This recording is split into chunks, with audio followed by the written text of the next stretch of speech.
What's up, y'all? Good evening on a Friday night. Pop Blender, Unfiltered. It's been a couple weeks, been a little busy, had a little bit going on. Done a couple streams this week already, so why not a third? Um, and yes, Frostbite, a new opening for the Unfiltered show. Figured I'd pop in a little something new, no pun intended. And I'll have a new one for the show on Tuesday night. And I've got a title to run by you guys as we get a few more people in, and y'all can let me know what you think about it. Uh, and uh, and so yeah, so I've been working on it a little bit. Still got a busy weekend. Got a band competition to do tomorrow for my son, so I'll be at that for a lot of the day and trying to keep up with the Alabama and Tennessee football game.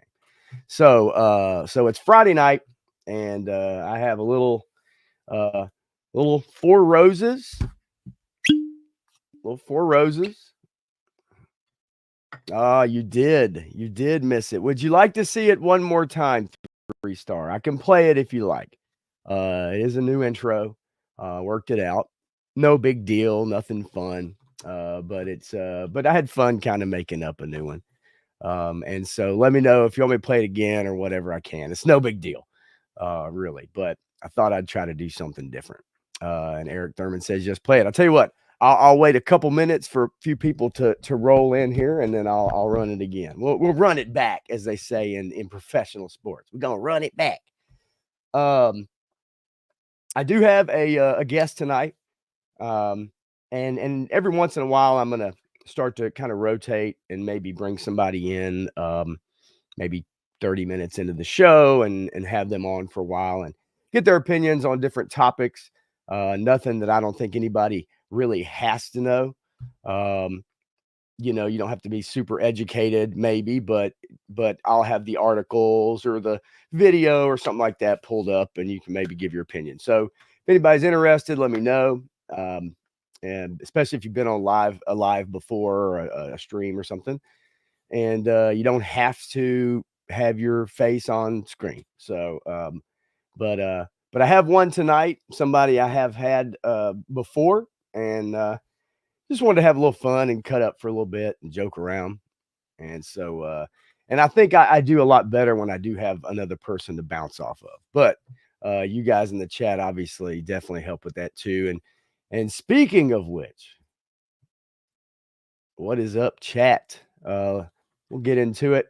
Frostbite, G.I. Joe repro, first in line, got his hand stamped, first in the door. How you doing, buddy? Always good to see you, and I will definitely be calling on you here in the next couple, probably, to come on for a little bit and hang out. Menjoza, what's up? What's up?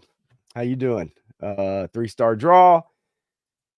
Eric Thurman, and so far so good.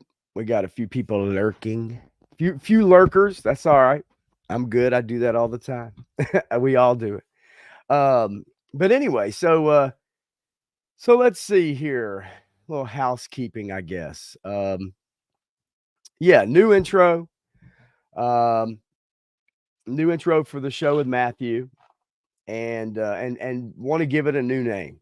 So I've been thinking about it, and I have one name that I thought I would throw out to you guys and see what y'all think as Joe Fan 84 rolls in. And good evening to you, my friend Frank Dooman. You, what is up? And cheers to you.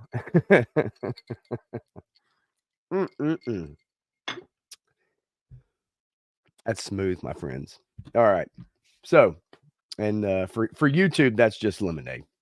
Oh, I gave it away already. All right. So anyway, uh, so like I said, little housekeeping. I have a new name for the Tuesday night show. I haven't even. I ran it by Matthew actually last week. He was racking his brain trying to come up with something. I was trying to come up with something. Using AI, typing in list names, doing first and last, and all that crazy shit that we do. And I was having a hard time kind of coming up with something. And There you go, 3-star. That's right. Bring the whole bottle, baby. I like popping the top too, on microphone. And Joe Fan, you get your son to bed. Parental duties come first and foremost. I firmly believe in that always. So, whatever you need to do, you do it and slide back in and hang out with us for a little bit. Um, so anyway, I came up with the name Evening Blend. Tuesday night's Evening Blend. What do you guys think about that? If you don't like it, let me know. I'm a person that can take criticism, constructive or otherwise. Um, but Tuesday night's Evening Blend, um, it doesn't have a sports center connotation, but it also utilizes pop blender, but I didn't want it to be too on the nose. And it is on obviously Tuesday night. So, you know, pretty chill. Matthew and I, we don't, bring super hard opinions as far as maybe on the stuff maybe I want to kind of.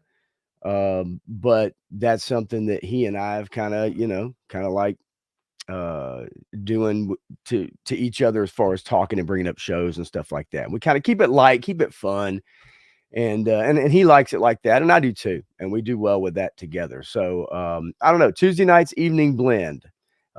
So let me know what you think, and I'll like I said, I'll take some votes. Liquid Identity 101, sultry. Yes, is that what you're gonna drink for? Is that what you're going for? No, not sultry necessarily, because I don't think Matthew and I are sultry to each other. I don't think so. But but I mean, let me tell you guys, like sometimes stuff like this goes very quickly and very easily. And it comes to you, you're sleeping, you wake up and you're half awake, and all of a sudden it comes to you like that. It's like a songwriter who can write a song in 5 minutes. They woke up and they dreamt about the song and the chorus, and all of a sudden, next thing you know, they have a number one hit on their hands. Um, that doesn't happen for me sometimes. A lot of times I can do very well off the cuff. But man, for days and days, I'm trying to think of what can I do, and we all have those thoughts where it's like, "Man, I don't want to be that cheesy, on the nose." What's y y look, and no offense, please don't take any offense, because I saw people, months ago in the chat was like, "Hey, what's poppin'?" Or what's something to that nature, and I just thought that was, like, way, way too on the nose.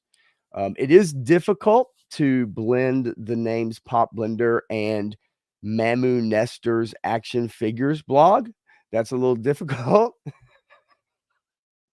Um, so what do you do with that? And then I tried Matt, Matt and Pop and all kinds of combinations of that. And ultimately, I was like, you know what, Eric Thurman, exactly. Right? Evening blend goes down smooth. Yeah, it's like, coming in with a couple guys, get you a cup of coffee or something, grab you, grab you a drink or a mixed drink, or, and if you don't drink, whatever, you get it, right? Grab a coffee. Sit down, take a couple hours and chat about some movies and TV and stuff, right? A little bit of toys. And I've got some toy news to talk about tonight. I'm gonna bring that up with my friend here in just a few. Um, but obviously you guys saw some news out there. I know I did too. 3-star draw sent me a text message, I'm sure as soon as he saw it. And then Matthew sent me a message as soon as he saw it. And Matthew also had some thoughts on it, and I kind of agree with him. And we're gonna get into it. I want to know what my guest thinks about it as well. So I just kind of wanted to do a little housekeeping, get some things out of the way first, and then I'll bring my guest in. And The one and only Dreadnought K6. What's up? Um, Hope you've been doing good. Absolutely. And very important time of the year, folks. We are coming up towards the ass end of October and the beginning of November, and this is an even numbered year. and y'all know what that means. Things are getting a little nutty, a little crazy, and they're going to get even crazier here in the next 2.5 weeks or so. And so we're going to see how that plays for a lot of y'all. Early voting started today. I know it started today for us. I believe today, or yesterday. Yeah, I thought it was today. Might have been yesterday morning. Anyway, regardless, though, yeah, if you do vote and you feel strongly about it, go out there, vote for your candidate, vote early, vote often. Wait a minute. Hang on. You can't do that. Can you? But anyway, and Frank says, mailed it in already, baby. Wraith Mace in the house. Man, I put my damn hammer up, but I got the patch. I got the patch right here. I'm trying to get a little light on the patch. There we go. There we go. That's what I'm talking about, baby. All right. I did want to show you guys something real quick that I picked up. As Wraith May says, we are the hammer. Yes, we are. I also found a hammer of a deal at Target today. So I've been holding off on this for a while now. I'm not a person who feels the need to buy doubles or army build, but this is not an army build. This is not a double. This is actually a figure independent with a different colored vehicle, and sometimes the animal that it is named after goes rawr, rawr.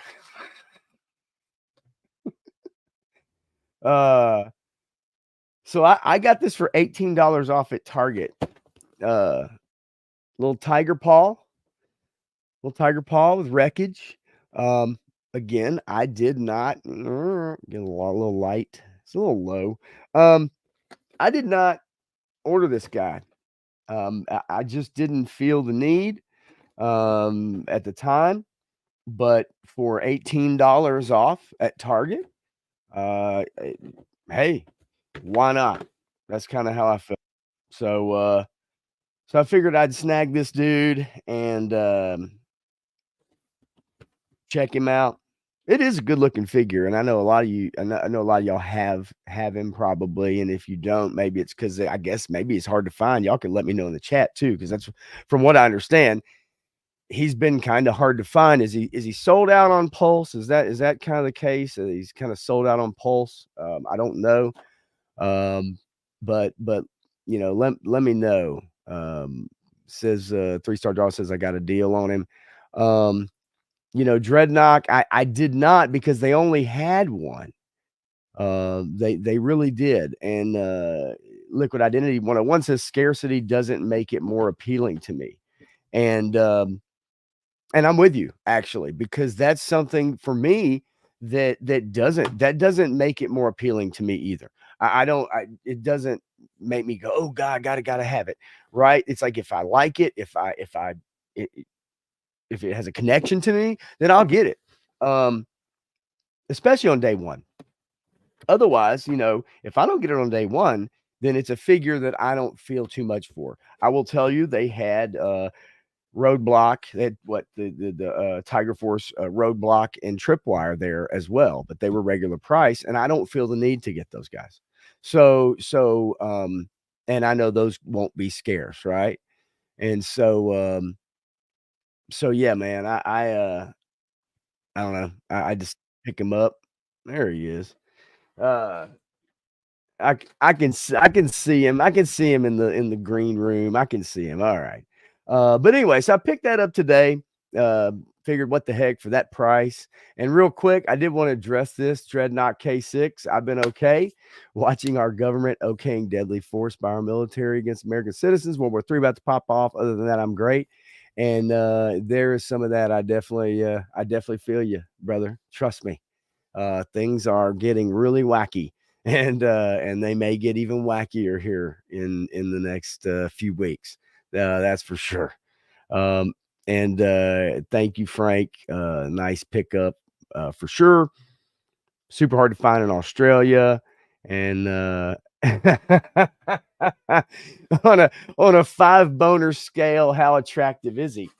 Well, I mean, the face is fucked up, but the camo's great, you know? The camo and everything else is fantastic. Like, I can't argue with that. Again, I know my lighting is kinda low, but, you know, you guys have seen this dude. I don't have to show him off to you, but nonetheless, good pickup. And then 3 Star says, "Oh, been sold out on Pulse for while hitting targets more frequently." Yeah, they had Quick Kick. They had, who else did they have? I think Quick Kick and Big Boa. They had, some of the reactions, like, Red Jackal and, Cover Girl and Snow Serpent, and then they had the O-ring Snake Eyes, actually, with the blue boots, which I think is just the goofiest thing, personally.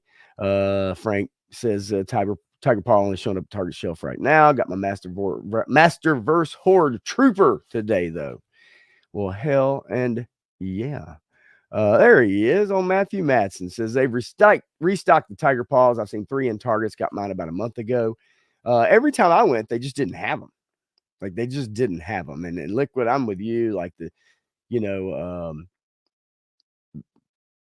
Tiger Force for me, I'm not just the biggest fan of. And so it really has to speak to me if I'm going to get it. And I was kind of out of the line as a kid by the time Tiger Force came around. Okay, so let's bring in my my special guest here. Let's see if I can get a little music to play. Let's see. Here we go. Ladies and gentlemen, coming to the main stage, the one and only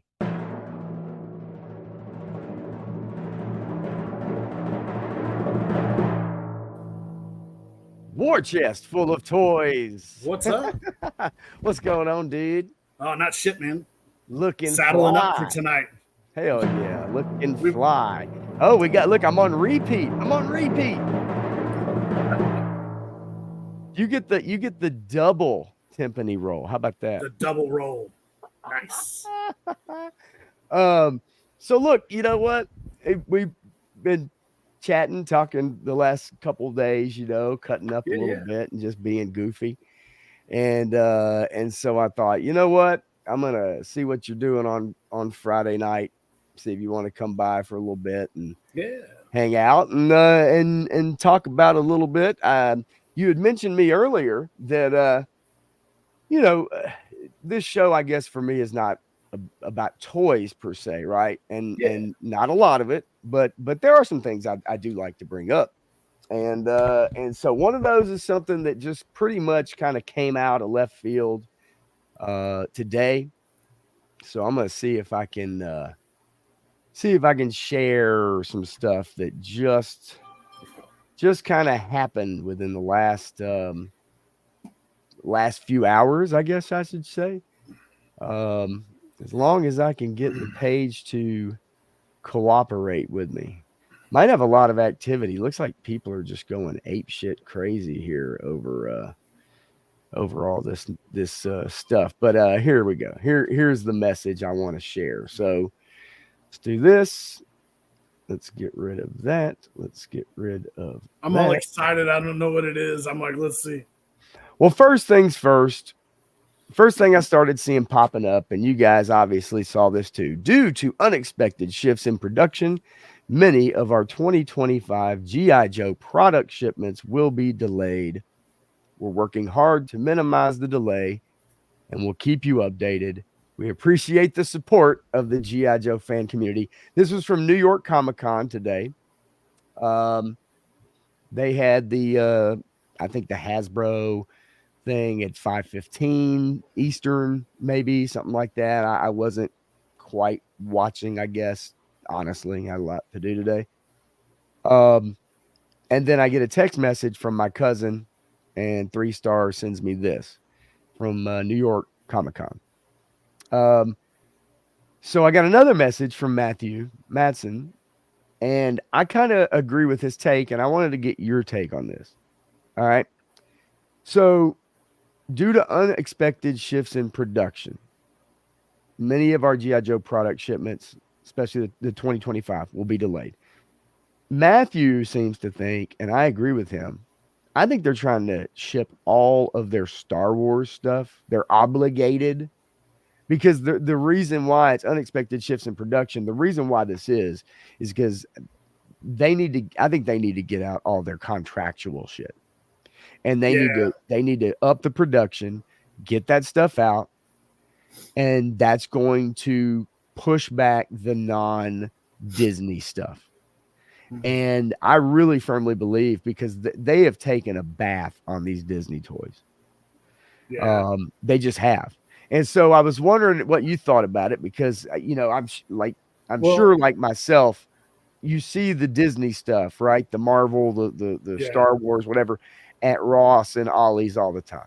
So Well, you, what do you think? all right. So there's some things that kind of go along with that. At one point in time, I worked retail and I was actually a store planner. Okay, And I actually went from Toys R Us to KB Toys. And KB. they were a huge liquidator at the time. And then all these other stores started coming in like Consolidated, Incorporated, people that own like Big Lots and all these other companies. And anything that we had left over in warehouses, if we had mass product coming in, we would have to liquidate that stuff out. And most of everything that would have been coming in by now for Christmas and holiday sales, it's usually coming in waves, right? Like heavy waves. Right. And you've got to move it out of the warehouse as fast as possible for distribution because you've got the next one coming in. And then at the end of that, like once everything goes into clearance, so if you've got dead stock and dead inventory sitting in places that needs to be distributed, they blow it out to the liquidators and they pull it in and then they shove everything into the stores. But then after that, you run into inventory at the beginning of the year, and it's like an all hold, like cease and desist. Like you're not taking anything, even if it's coming in, they're paying for it to sit on the docks before they Okay. bring it into the warehouses. So I'm not quite for sure, but I would say that anything that they've ramped up that they're sitting on, they definitely have to blow out. I would, I mean, it's not an option unless they want to create new storage or they want to take up area where they've got more stuff coming through. Right. And to me, like they don't have another Disney, like, okay, look, let's just take Yeah, just Star Wars, for instance. Let's just take for this particular instance, right? Because as retail as a whole, exactly what you're talking about that a lot of companies have to do. yeah, And so especially like as we come up on this Christmas season in particular. But yeah, let's just say that like there's not another Disney movie coming out for at least 2 years, probably. yeah, So because of that, what does a company like Hasbro do? Like yeah, the toys you've made don't sell. The yeah. TV shows they make nobody watches. And there's So and there's no telling like what the production runs are on those figures, like good right. or bad. Like you don't know what they've sold, how much they're still sitting on, what We they're don't have the retired. numbers, Yeah, right? Like you don't they have don't the really give numbers. us the numbers. They're proud Yeah, to tell you the numbers about like how much Transformers made from 1984 to 1987. yeah, They'd be glad to tout that, but we don't really know the numbers for this stuff. yeah. So if you were to say like something sells and then say it doesn't sell, like you're just talking out of your ass because you don't know what the numbers are and you don't know, what's coming out. I mean, that's just, straight out. But Right. I mean, in back whenever they had like KB Toys and then what was it called, Toy Liquidators, and they had a couple of them, but they were all owned by KB. But like Okay. whenever we used to distribute to those guys, that game hasn't changed. Now you've just got Ollie's and Ross and all these other companies So that it's are the doing the same. It's same the thing. same thing, just with a Yeah, different yeah, name, right? Yeah, yeah, yeah, yeah. And obviously the easiest ones that everybody always talks about are those two, oh right? yeah, Because yeah. that's what Because they do, they probably have the most distribution because they have the most locations. right? And then you got like Burlington Northern that doesn't probably have as many, but they still get stuff here and there. Right. I actually, funny enough, I went by Ross today in my Yeah, area, and the only thing I saw was not one of the classified or 6-inch Snake Eyes movie figures, but it was one of the ones yeah. that has like the judo chop maneuver that Oh you right, can right. do. It was the only GI Joe thing. Other than that, it was a bunch of junk. So so the reason I brought this up because everybody kind of saw this news today, and I didn't know if you had, it wasn't something I just needed to feel like I needed to bring to your attention, because once I showed you, it's kind of like, oh, okay, well, Yeah, that's yeah. interesting, I But hadn't even seen that, so yeah, okay. that's interesting to me.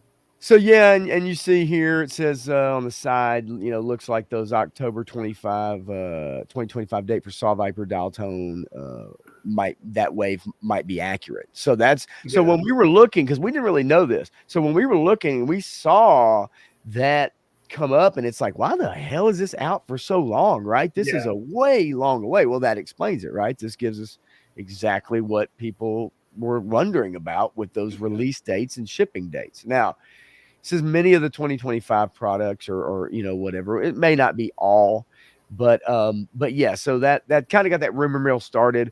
I've long thought that they're trying to get out of their contract with Disney, at least Lucasfilm. I don't know how that all works out, I don't. brand wise. I just don't know.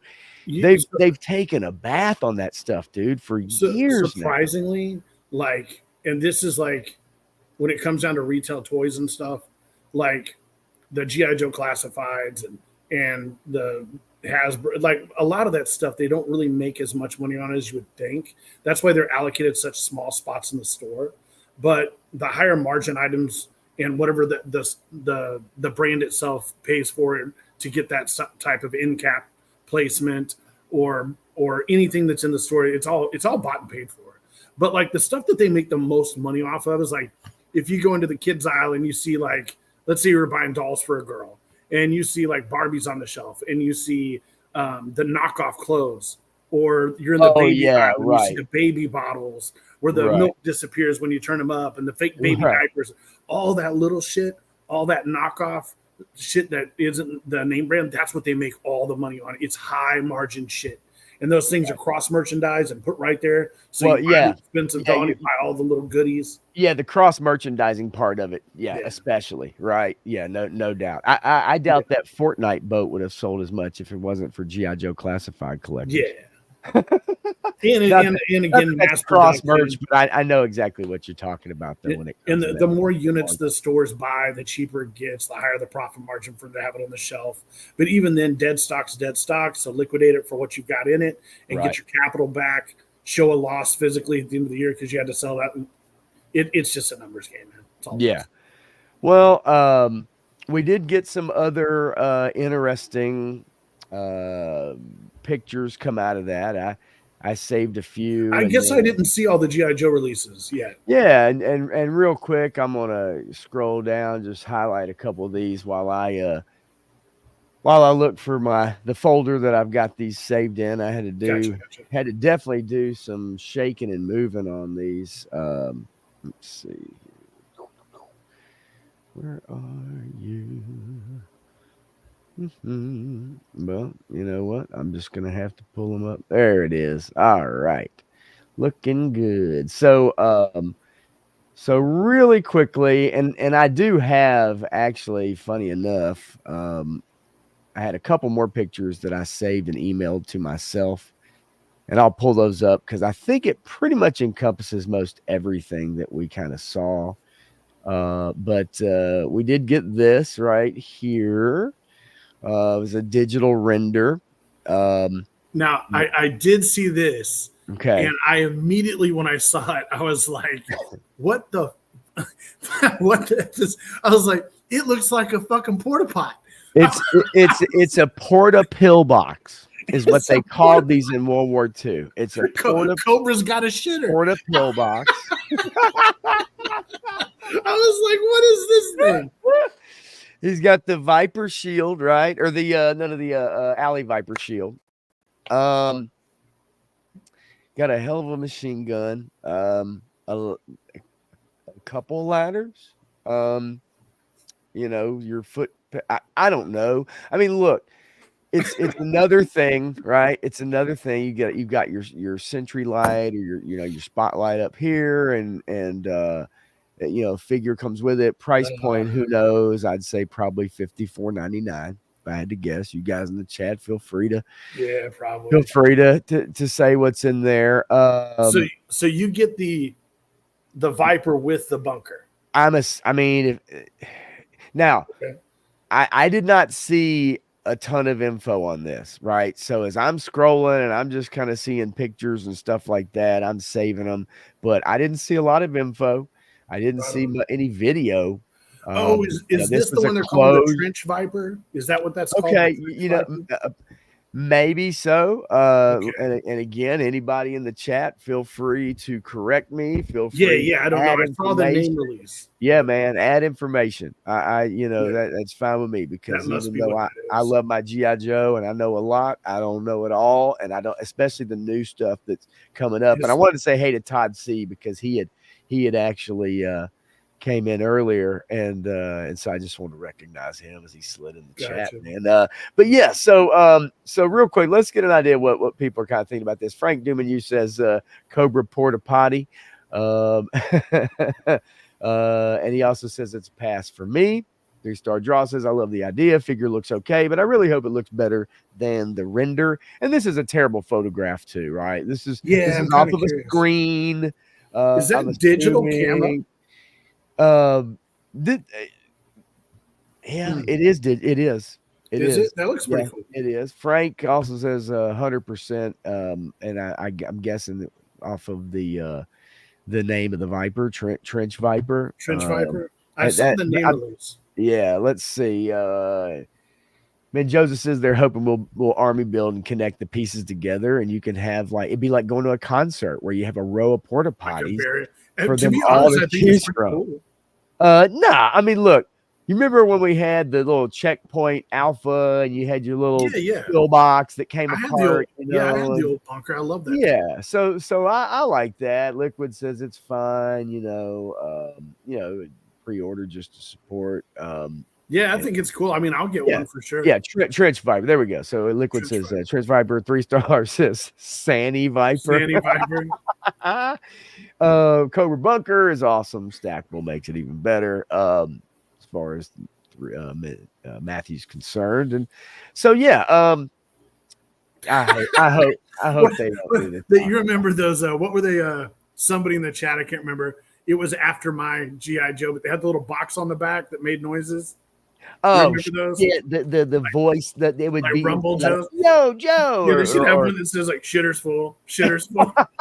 I mean, like this is oh shit! Oh my some god! guy constipated on the toilet. Cobra. Cobra Toilet snake viper. The Sonic fighters, yeah. Press a button and toilet flush and fart noises. They remake the techno viper, but they put him with a toilet snake. Oh my god! Oh, it's fucking beautiful. So look, I will be getting this. I did see this. This is badass. Look, mass device. Yeah, Come on. I'm curious to see if they're just now. From what I understand, they're making like 4 different sets, and each one comes with a part of the mass device or something. You know what? Or the elements. Again, like I did not look up the info. I grabbed the pictures. So Gotcha. if anybody can tell me that that's the case, I am all about it. Okay. I'll do that right now. I'm all about it. And I did see this one. Yeah. So love me this Snake Eyes, from the movie. Yeah. I mean, bear with a saddle. Yeah, hell yeah. Yeah, this is Joe fan. So yeah, this is classified scale right here, and on the logo, if you look up, and you may be watching on phone too, or maybe just listening, but they do have classified series under the GI Joe logo. Gotcha. Let's see what else we got. We got our renders for the Mindbender Retro Carded. I don't know what to think about that. I don't think we need it, but I understand why. Yeah, a lot of people didn't get them, and I can understand why, right? So in that case, I'm okay with it. I have to admit, for a character that I as a kid was just kind of ambivalent about for the most part, thought he was dressed up to go to Blue Oyster Bar on a Friday night. Yeah, I don't know what that dude's yeah, his and the monocle. But as far as a figure in the classified, I thought they've done a great job with it. I do, and then we've got our Viper. again, I don't I'm know that actually we really need it glad.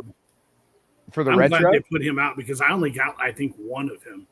Okay. Yeah. Now they had that 3-pack. Do you ever look up that 3-pack? Yeah, I've got those, but I like just the original colors. Yeah. Yeah, so I think this will go over really well, especially with the color scheme. Um, then we had rock Yeah. and roll.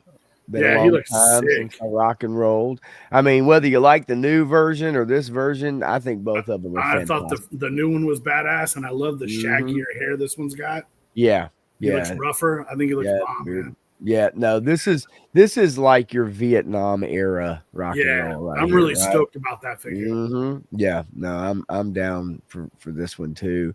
And then I did have real quick, and I'm gonna pull that screen. I'm gonna Yeah. pull these up real quick so I can show the ones that I sent to myself here, real quick while I've got them. There we go. All right, let me just go ahead and open them up, and I'll just cycle through them, man. That's the thing about like tonight's stream too. Yeah. War Chest is like this is relax city, bro.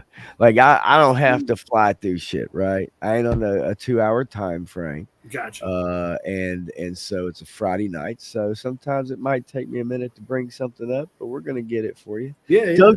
Don't you fret. I ain't doing nothing. So Don't you worry your pretty little head. I tell people that all the time. They're like, shut the fuck up.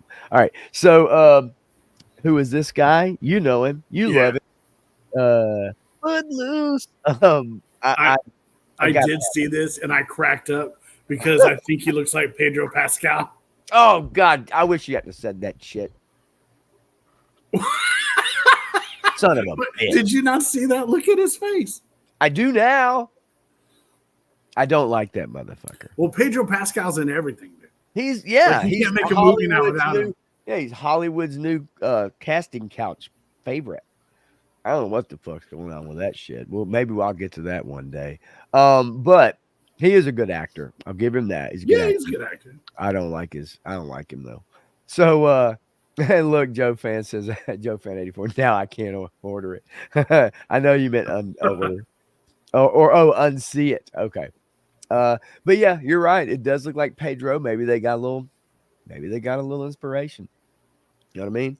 That is possible. Let's see here. Let me grab this other photograph real quick.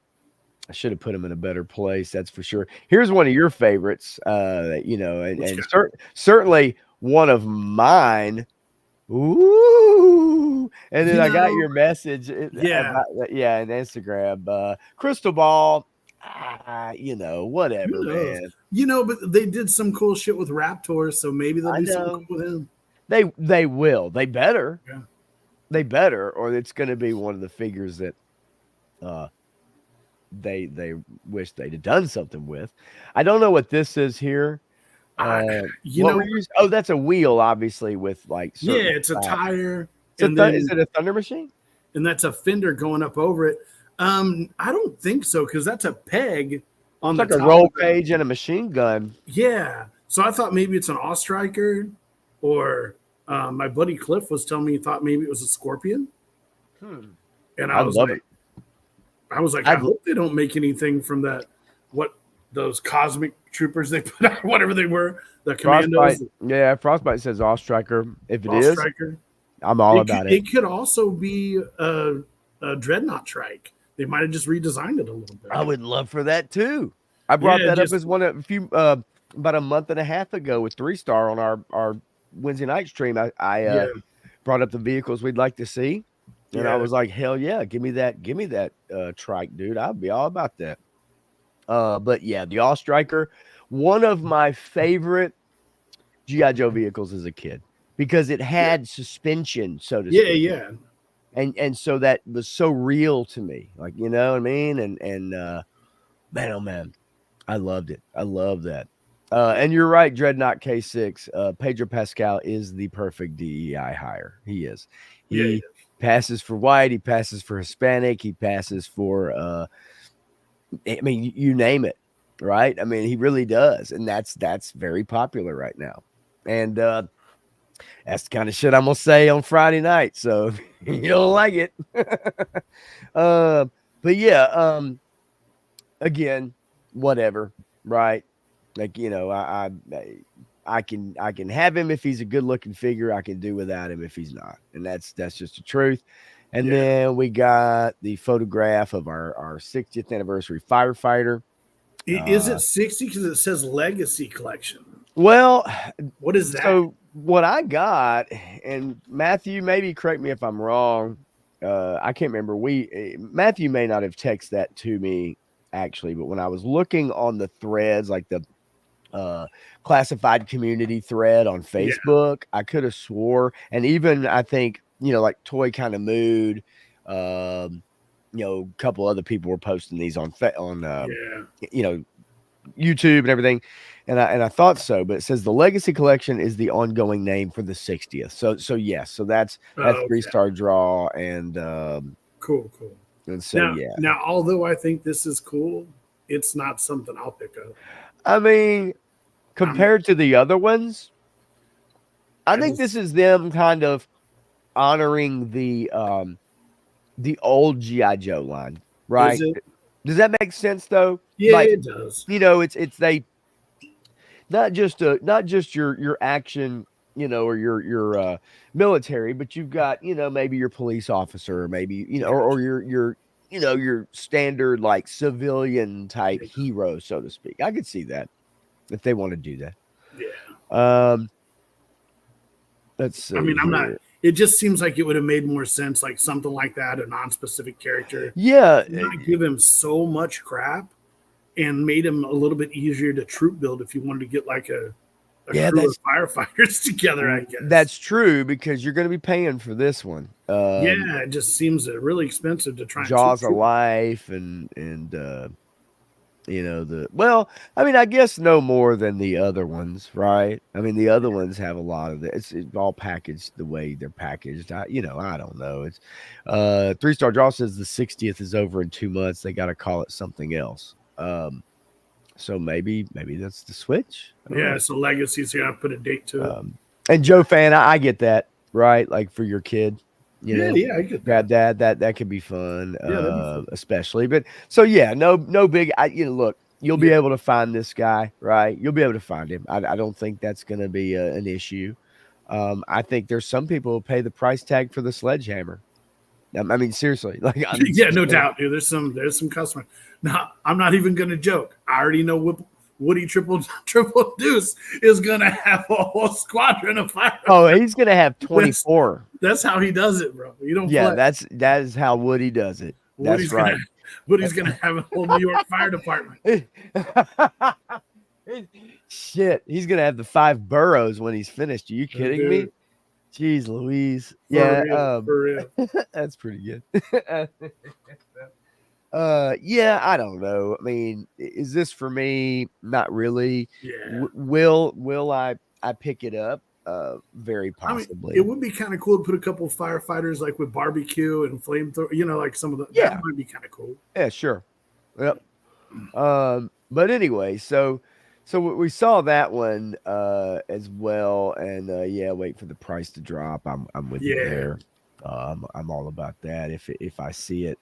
Other than that, let's see. I'm trying to think if there were any other of these. Is that the last one? Well, I was trying to see if there were any more of those renders. I thought I had maybe. I'm really curious about that mass device thing, like how they're going to do that. Because if I remember reading it, they said something about there being several packets coming out with mass device parts. Well, as we've seen with traditional toys, right? As we've seen, that's that classic build-a-figure thing, right? Yeah. And so it wouldn't surprise me if they want to go that route to increase the ability to, sell some. I mean, maybe sell some figures that maybe wouldn't sell, or increase the price just a little bit. And I really hope we don't get this guy. What about you? You know about that guy? Soldier? Yeah, I know who he is. Yeah, I never had him. I know. I don't give a shit about that. The novelty of it. I think my last GI Joe character was the Desert Scorpion. I think was probably the last one I had as a kid, and then I was kind of out of it after that.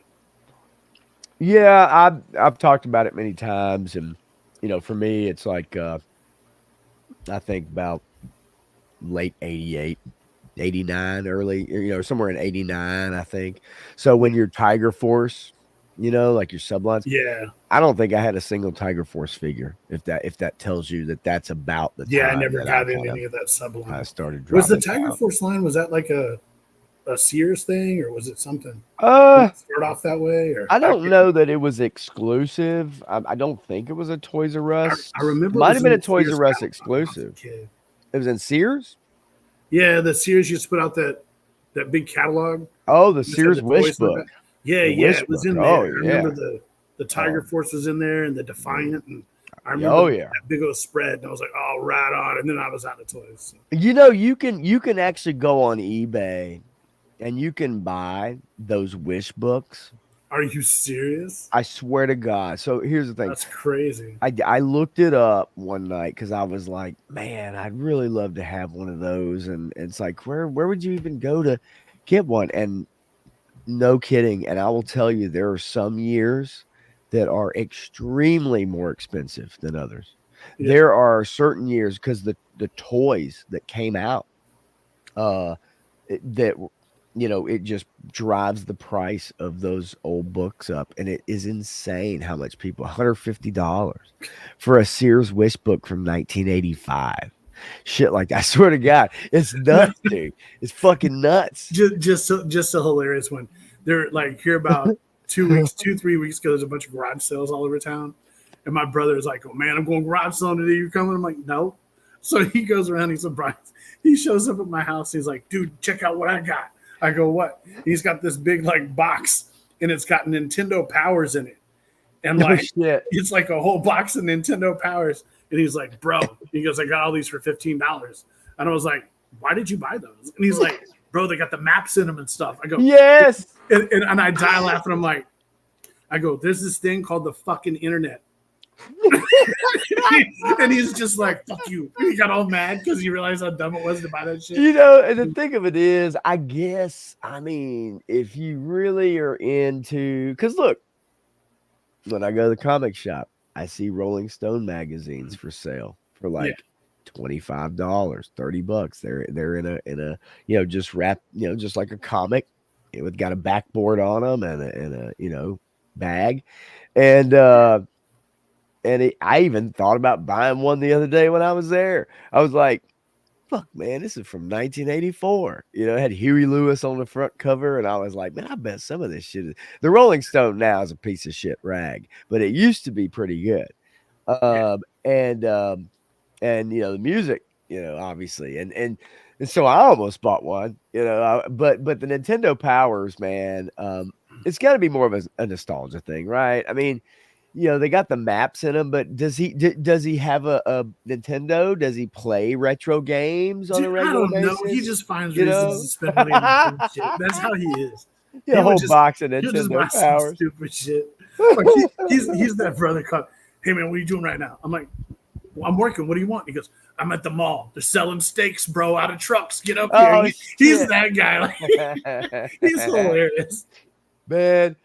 Do you remember there was a time, and I'm sure some of the people in the chat might remember this, when you'd be driving down the road, you pull up to a red light, and there'd be like a fucking van, and a guy would sit there trying to flag you down and be like, "Hey, you want to buy these Kenwood speakers? We Oh got yeah, these speakers in the back white of van our sales, white van hustle, baby. white van sales, Yeah. dude." Yeah, I know you. I Oh, experienced them several oh times. yeah. It was like I've the told early two everyone I thousands. know, you stay away from that shit.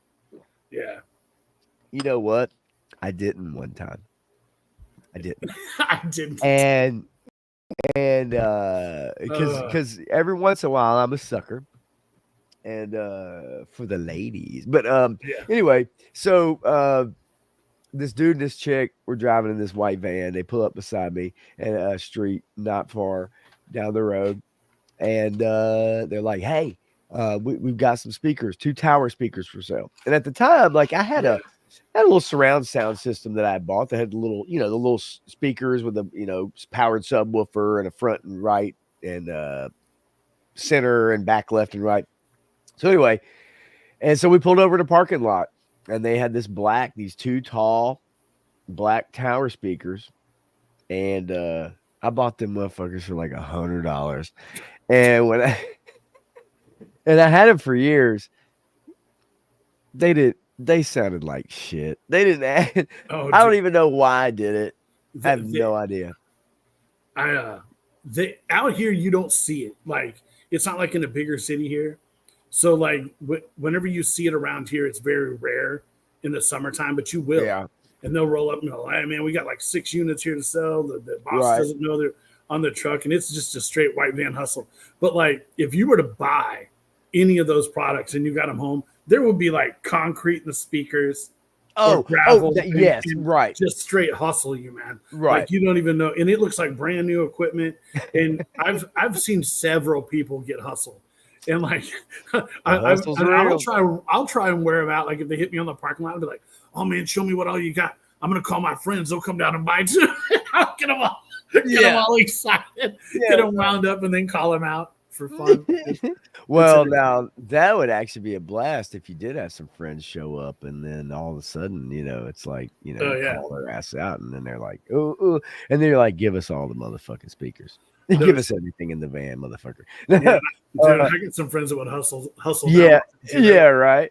They don't care. Um, so, so on the toy tip, right? Yeah, Because I know there's people, I know, most everybody in here is watching right now, collects toys, and I know that a lot of my audience, to an extent, is definitely shared with the toy collector audience. So obviously, I'll bring up some stuff. How yeah, about yeah. the Ghostbusters HasLab Man, Plasma Series Ectomobile Anniversary Edition? Got 45 days and 1 hour and 35 minutes and 16 seconds to fun. yeah, I mean 12 seconds. Hang on, 9 second. Okay. Anyway, so what do you think, man?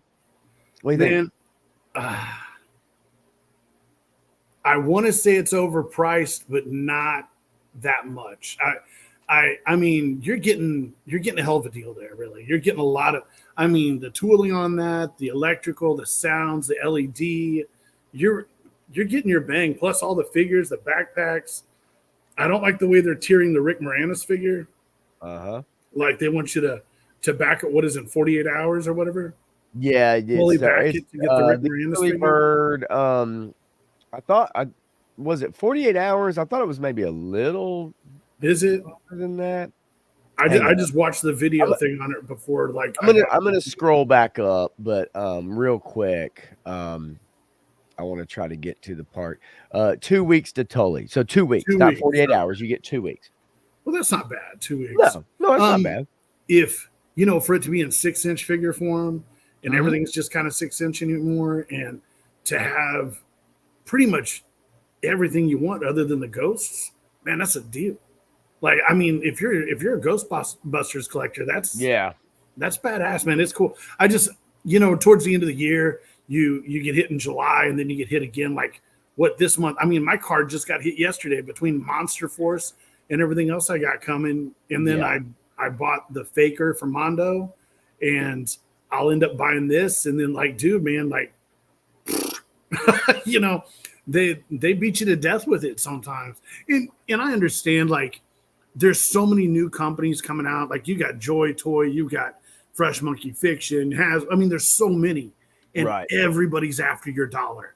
And Yeah. these guys, if they let off the gas, and then you find Oh, yeah, some they can't. new, Mhm. huh? Yeah, they can't let off Yeah, the they gas. can't let off the gas. No, Exactly. they can't, because the minute they do, and let's say GI Joe goes through a slump, and I'm not buying as much GI Joe because it's not coming out, then I'm Yep. buying Monster Force, Well, and and then, here's the or I'm deal. buying something else, and now I'm spending my money on something else.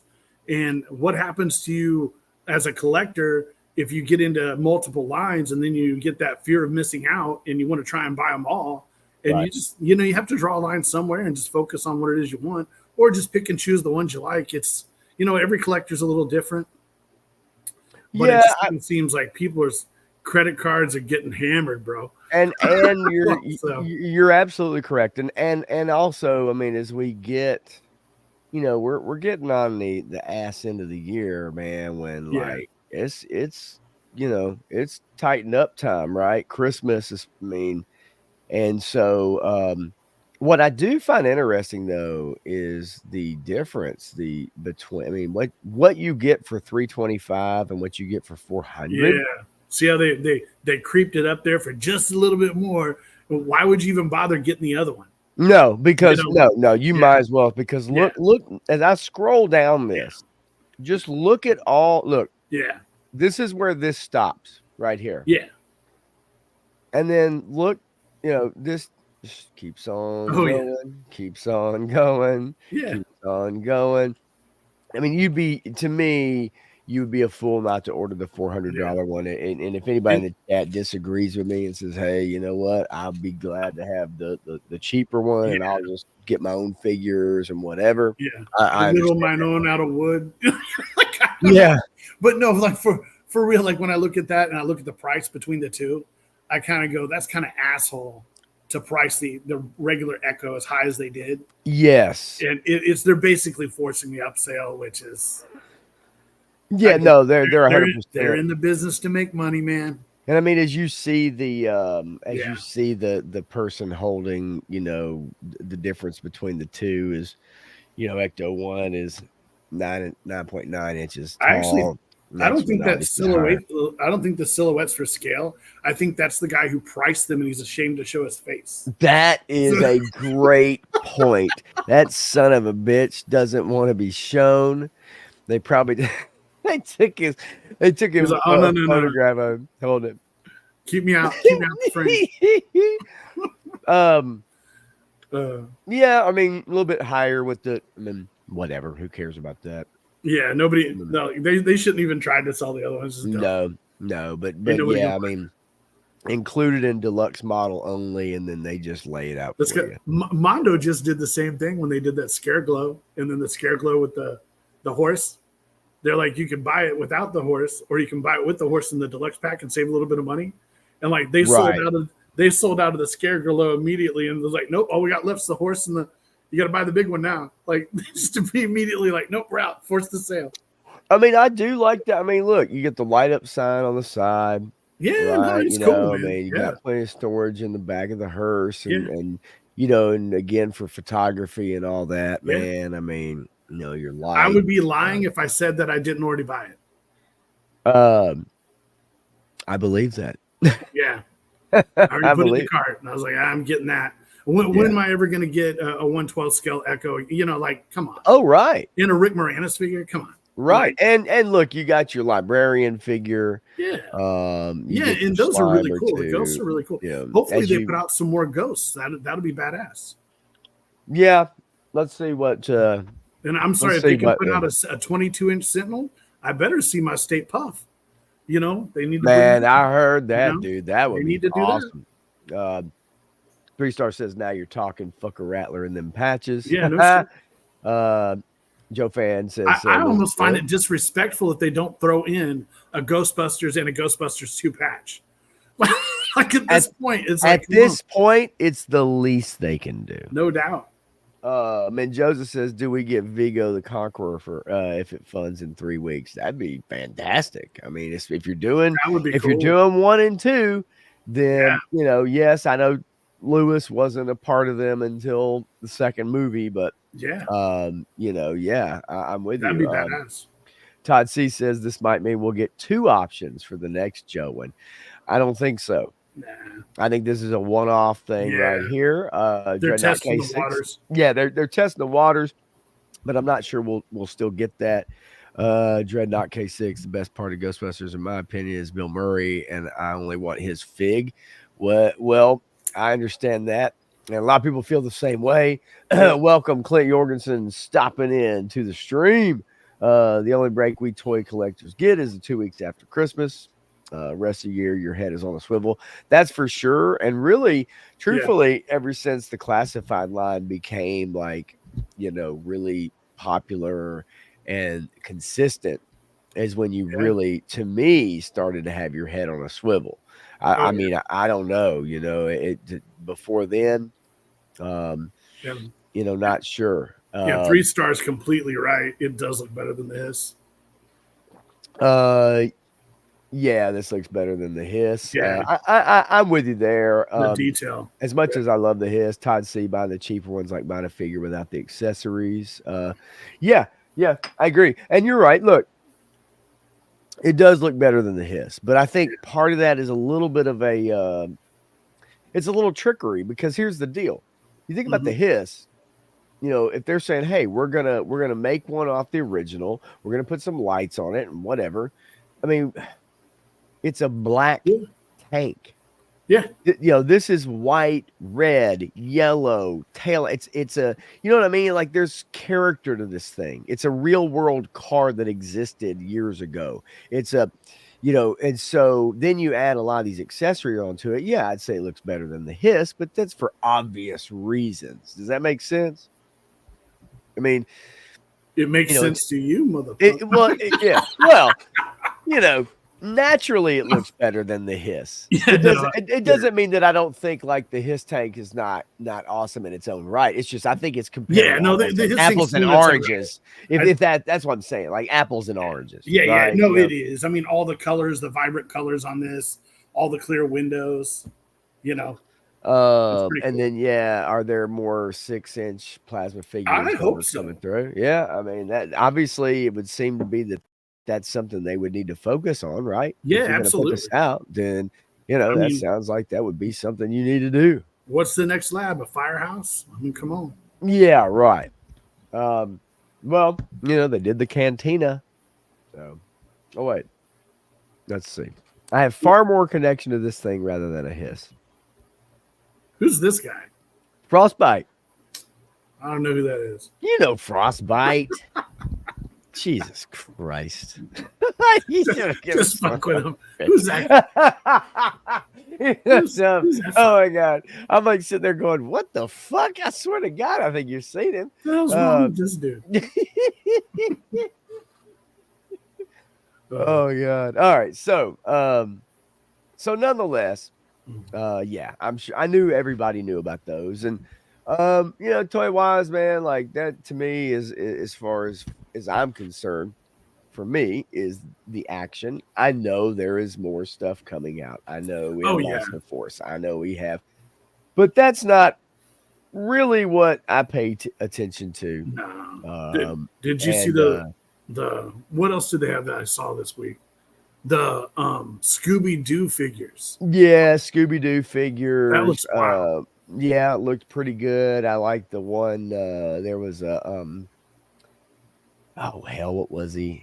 It was one of the fake ghosts with the mask. It's old man or some shit, and and they do look great. It's just, man, for me, like I can't get into like going all different directions with that. If there's something I see that I like, maybe, but I just can't. I can't do it.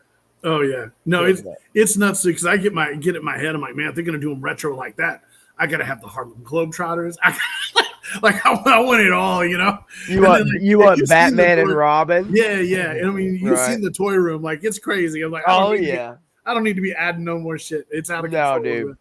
That's what I mean. Like, classifieds about as much as I can handle. And the occasional Voltron figure, whatever. Yeah. But I figured there'd be some people that would want some toy news, and I'm all about bringing a little bit here and there and what I think's interesting. And of course, we all pay attention to the Hasbro shit and the Hasbro HasLab stuff too. And so that was some news that came out today. So I was like, hey, why not? Yeah, no, for sure. And then real quick, Matthews says, yeah, they're badass. Jada Scooby-Doo looked awesome. Since San Diego Comic-Con, better and better with every viewing. I have to get 3 of each. Oh God. Wow. So 3 of each, man. I mean that's cool that the whole family, that's awesome actually to me. I'll definitely be getting 2 of each myself. I love it. I mean, I would love a Mr. Furley, a Don Knotts Scooby-Doo. That would be so cool. Right? Shit, I'd love a Three's Company toy. Dude, yeah, there's all kinds of things I'd buy characters for. Like, I just think they're cool as hell to have. Dreadnought K6, 6-inch scale Voltron figures Voltron being 4 feet tall. God damn. Dude, I'm in. I would buy that shit too. That's a big son of a bitch right there. A 4 foot tall, 4 foot That'd tall be badass. Voltron. Holy shit. Not everybody could. I mean, there's just, there's no way. I mean, that would be insane. And then, what is this right here?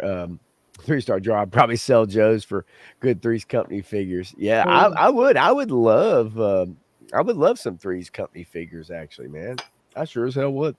Who knows what all's locked up in all that shit? You know what I mean? Yeah. There's The so ones, much bureaucratic tape you got to get through, or red tape. yeah, the ones I want the most are like the Herculoids and Thundar, the Gemini. Like I want all. Thundar would be awesome. Dude, Yeah, Thundar's got so many characters in that cartoon show. That's like a whole, line of toys on its own. yeah, man.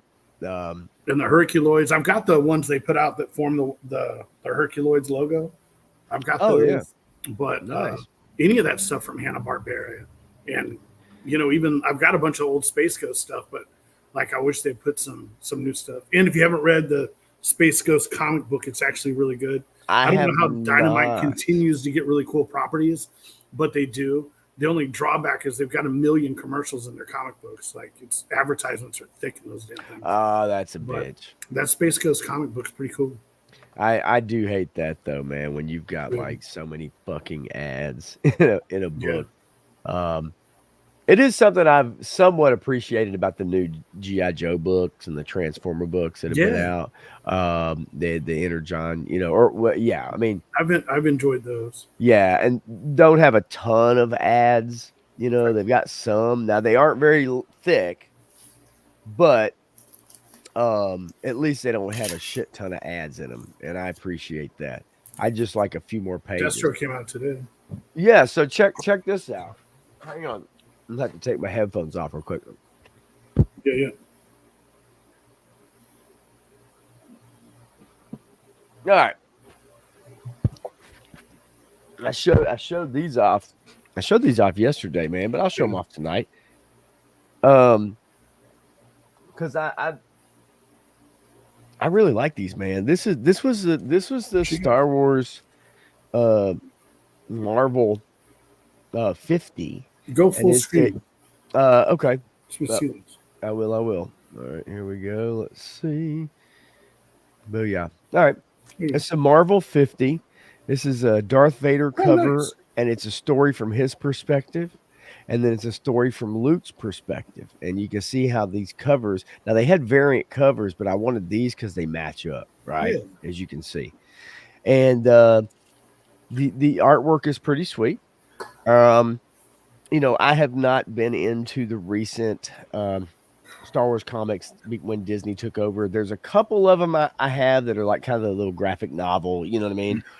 But hadn't really been into them that much because the artwork, I think, in a lot of them is shit, to be quite honest with you. Yeah, you're right. But I did pick up this one too. This is Star Wars: The Battle of Jakku, Insurgency Rising. This is another one. This is number 1. So I wanted to kind of follow this one and see where this storyline went. Excuse me. Transformers. So I had Transformers number 12 already. And so I ended up, getting 12. And I have all of these. 12 nice. And then 13. And this is a good run. It's got Starscream on the front. I'm going to turn this light up a little bit real quick. Let's see here. Let me do this. There we go. So the Starscream on the front of this one is really awesome. I do like this comic quite a bit. So for y'all out there that are collecting comics, man, I think the Transformers run right now has been pretty good. And then the Scarlet books that came out, let's see, number 5 to finish that limited series off, and they've got some cool covers. Look, man, like I'm not the type of person that's going to invest in the variant covers. There's 4 with Storm Shadow and her going at it, and then the 5th one. I'm not going to invest in variants. It's just not my thing. I know people that will spend tons of money on them, but I don't feel the need to Nope. really do that. It's just not. I don't know. I just don't think so. And then let's see here. Destro number 3, Destro number 4. Um, and then I think that's it. I actually have 2 different Destro 4s because I accidentally bought 2 of them because I was like, do I have the 4th one? I'm not Oh, I really do that sure. shit all the time. Yes, I've got 2 Destro 4s, 2 different covers. And then this was a birthday cake that I had. And I Oh, showed this off nice. Wednesday night, but issue Yeah. 43. And uh and so yeah, this was I got a Baskin Robbins to do this as a birthday cake, and they did an awesome job when I was a kid with that. So That's for those of you that used to get your birthday cakes done like that, man, holy crap, yeah. dude. It was the shit. That's super cool. Yeah, so I'm with you, man. Like let me get back to this. Yeah, so picked up a few comics. Been trying to Yeah. get back into it, man. When I was a kid, dude, I spent so much time. Like I'd get dropped off at the comic book shop, man. My mom would Yeah. drop me off and come back and pick me up, like, an hour or 2 hours later, and just let me just hang out in there. And just, when Punisher was brand new, right? Yeah. When Superman got got the death of Superman was brand new, Yeah. whatever. Um, Yeah. I collected comics from like age 12, and I hated okay, reading. And then my dad would like read me Incredible Hulk comic books. yeah, And I really got into Marvel, and I read Marvel all through like my entire life. I've read comic books. In fact, just around February, the last part of February, right up to the first part of March, I sold all my comic books. I wow. saved some of Oh, yeah, my you grips, told me that. but Yeah, I you mean, told me. they had to come with a U-Haul to get it all. It was crazy. Like they had a Penske truck and a dolly lift to get everything in there. Damn. But I sold it all off. It was just time. I was like, Yeah. I've got way too many books and I need to unload all this shit. So I just sold it off. Right, sometimes I you was just freaking don't. out over it for a few days, but then I felt really relieved that I just had unloaded it all. I mean, and really, sometimes, you just got a bunch of shit. You know what I Yeah, mean? It's like, and I if you don't fuck with it, man, oh you just yeah, gotta get and rid that's of it. kind of what I'm in the process of doing now is just liquidating Right. so much stuff. But Yeah. after I blew all that stuff out, then I started in on toys, getting rid of just toy lines that I had that I knew I needed to get rid of. And it's Right. just like an ongoing process now. I sell some stuff here, trade some stuff there, but I don't read books as much as I used to at all either. I probably pick up maybe 15 titles when at one time I had like 75 a month. Well, that's the other thing, man. There's only just I a don't have few that I time. follow. There really is. There's just a few that I follow, and of course these limited run. Once they're done, then that's even less that I follow. So now you've got Yeah. your Real American Hero, Now, which I one, picked that up. one of the things I hope to see out of Classified is maybe either a subline or something that has to do with the comic books, because there's nobody reading those comic books that doesn't want to see that Baroness, that Oh GI yeah, Joe Baroness. There's no right, like there's just so much going on in the comic books, and then they're also taking the new character designs and putting them into the comic books. right. Like Yeah, like who doesn't want a Serpentor Con? Like, dude, I do. I want a yeah. zombie Serpentor. Well, I'm with you. I would actually take a Serpentor Con over several of the figures that are probably going to be coming out in the next year and a half. Yeah, I do think that'd be a cool one. I thought it was really weird because when I jumped into that Real American Hero line after 301, 301, um, I did. I thought it was a little weird. I wasn't caught up to date, so I was like, "What the hell is going on here?" You know what I mean? And and so I thought it was a little weird, and with what they're doing in that comic with the residents there of the hotel, casino, whatever. But yeah, I'd be okay with getting that. I think that'd be cool as shit. Doctor Mindbender that's been mutated a bit, right? Some of the other characters like that's pretty wild. oh yeah. Um, and so yeah, man. But yeah, picked up a few things there. Let's see here. Liquid Identity says, "I'll take a chameleon, please. A chameleon Baroness 2-pack. That'd be pretty cool." All right, so that's some toy toy news. I want to bring those up. Want to bring the Hasbro stuff up. Yeah. But I do have some interesting stories that have been going on the last week or so that I want Oh, to bring let's hear up. it. And so, What you got? so the first one that I have is actor Simu Liu, and I titled this banner "Simu Liu is a piece of shit" Tell because us he how you is. really feel. Yep, I will. Simu Liu is a piece of shit. You might know him as Shang-Chi. I know him as Shang-Chi. as a Yeah. piece of shit. Yeah. For So for somebody who experienced a little bit of a success, he yeah, really started running his mouth really quick, which I found yeah, very surprising. yeah, he did. And now he has basically tried to destroy a French Canadian couple's boba tea business. Um, so this was on the I guess you would call it the Dragon's Den. It's kind of like Shark Tank in Canada. Okay. Now, first and foremost, let's get things out of the way here. Yeah. Simu Liu, Shang-Chi, whatever the Yeah. fuck he is, he's Canadian. Yeah. All right. He's Canadian. Now, his heritage is Chinese.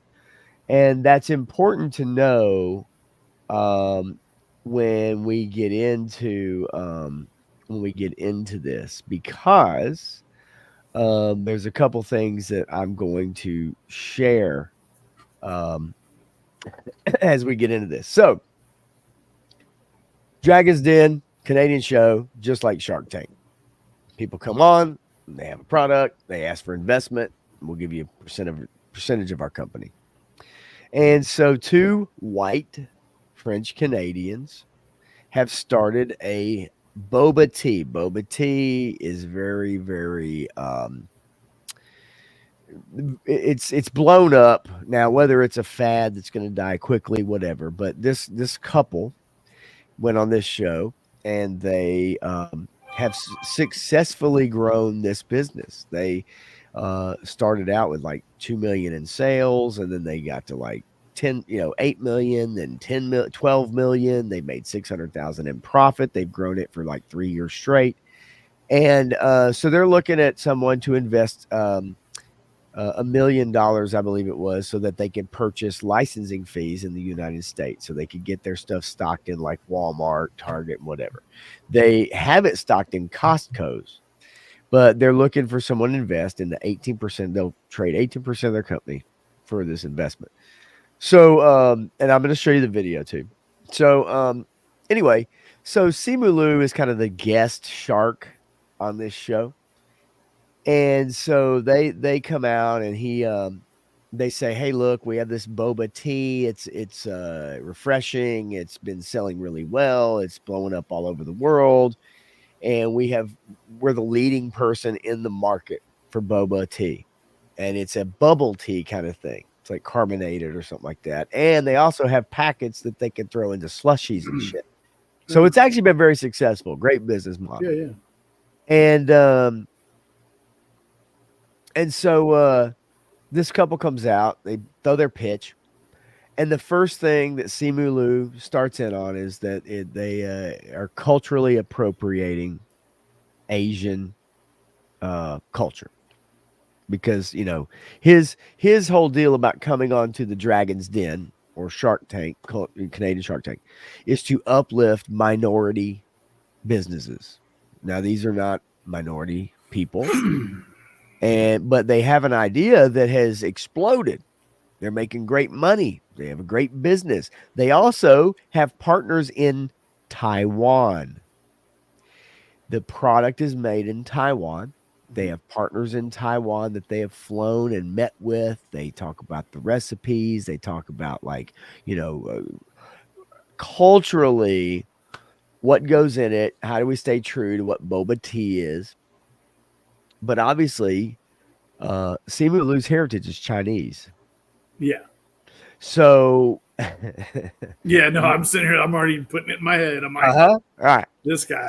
So he says here, he says, I'm concerned about this idea of disrupting and disturbing. It says bubble tea. There's a language barrier too when we watch a little bit of this video, because they're talking about boba tea. he makes fun of them because it sounds like bubble tea. So already at the very beginning, he's in a offensive position. And then he says there's an issue of taking something that's very distinctly Asian in its identity and quote unquote making it better. Okay. And the thing of it is, again, with a language barrier, they're like, look, we're taking this Asian thing, we're putting our own spin on it. And yes, they may have say we're making it better, but like any business, many businesses say that, you know, PF Chang's probably fucking says that. You know what I mean? What the fuck? So it says, after listening to their pitch, he says, I'm studying your can. I'm looking for anything that tells me where boba came from. And where boba came from is Taiwan. And so then he goes into his whole uplift minority entrepreneurs and that that's not what's happening here. So automatically he's already formed his opinion. These are two white people he's not going to help. He's already formed that opinion. Then he piles on to their business. And he says, but I'd be uplifting a business that is profiting off of something that feels so dear to my cultural heritage. That's bullshit because it's not his cultural heritage.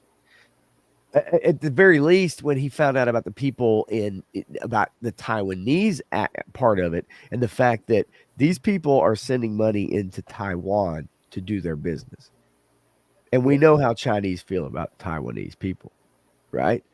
So, and that's not getting brought up a lot. But anyway, I want to be a part of bringing boba to the masses, but not like this. So for that reason, I'm out. Now, there's another lady who actually, and you see the other people on there that are the other sharks, so to speak, that want to invest in the business. And they're like, man, you're crazy. Like, they don't know that shit. Like that, you know, they're dealing with someone who's Asian. They're trying to. They're you know, this is a successful business. The numbers are great. And so what ended up happening ultimately is the person who actually invested the $1 million on this show fucking pulled out. Wow. After this ass fucking wipe made a shit show out of himself for acting like a little bitch. Wow. And the thing of it is like, so let me ask you this, man. So where the fuck do we go with this? So who created fucking pants? So if I fucking wear pants, am I culturally appropriating fucking pants? You see what I'm saying? Like this fucking I totally fucking get it. Stupid. I totally get it. Like the goddamn braid thing.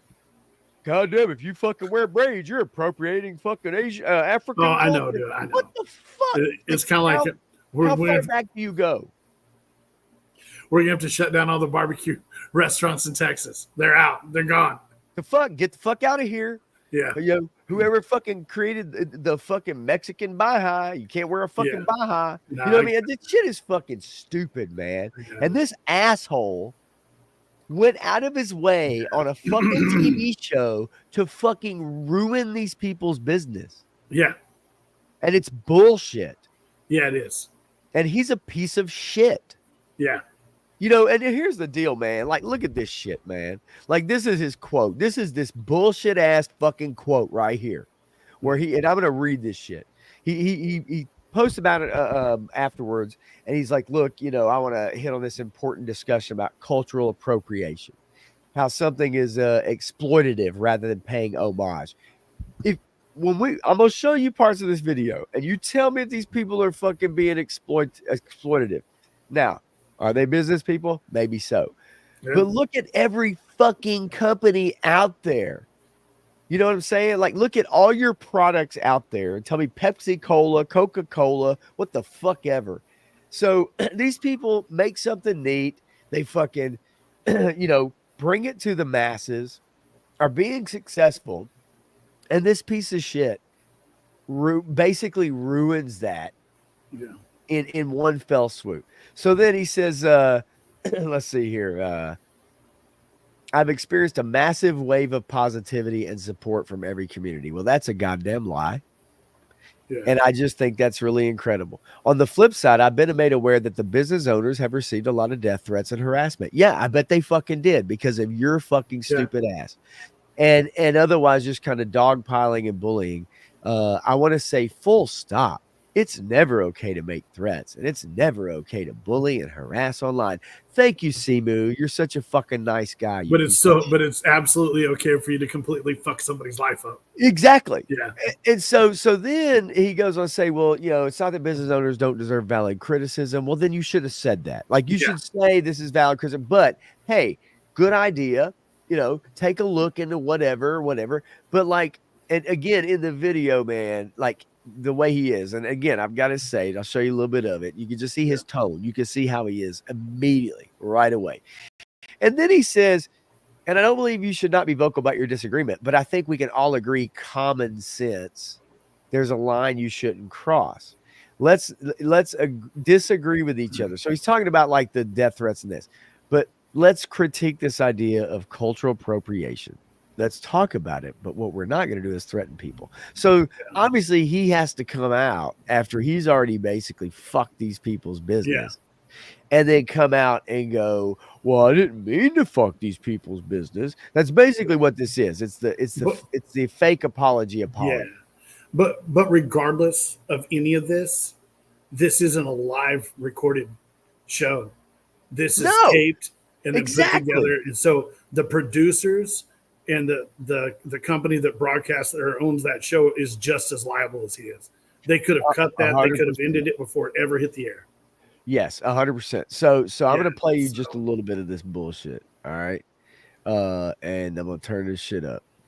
All right, so this is how of course, the TV show, it's drama, right? It's dramatization, right? What respect is being paid to this very Asian drink that is blown up around the world? And is it in your teas? Is it in your product development? Who is on your staff? Who is on your cap table that is allowing that for you? It's a good question.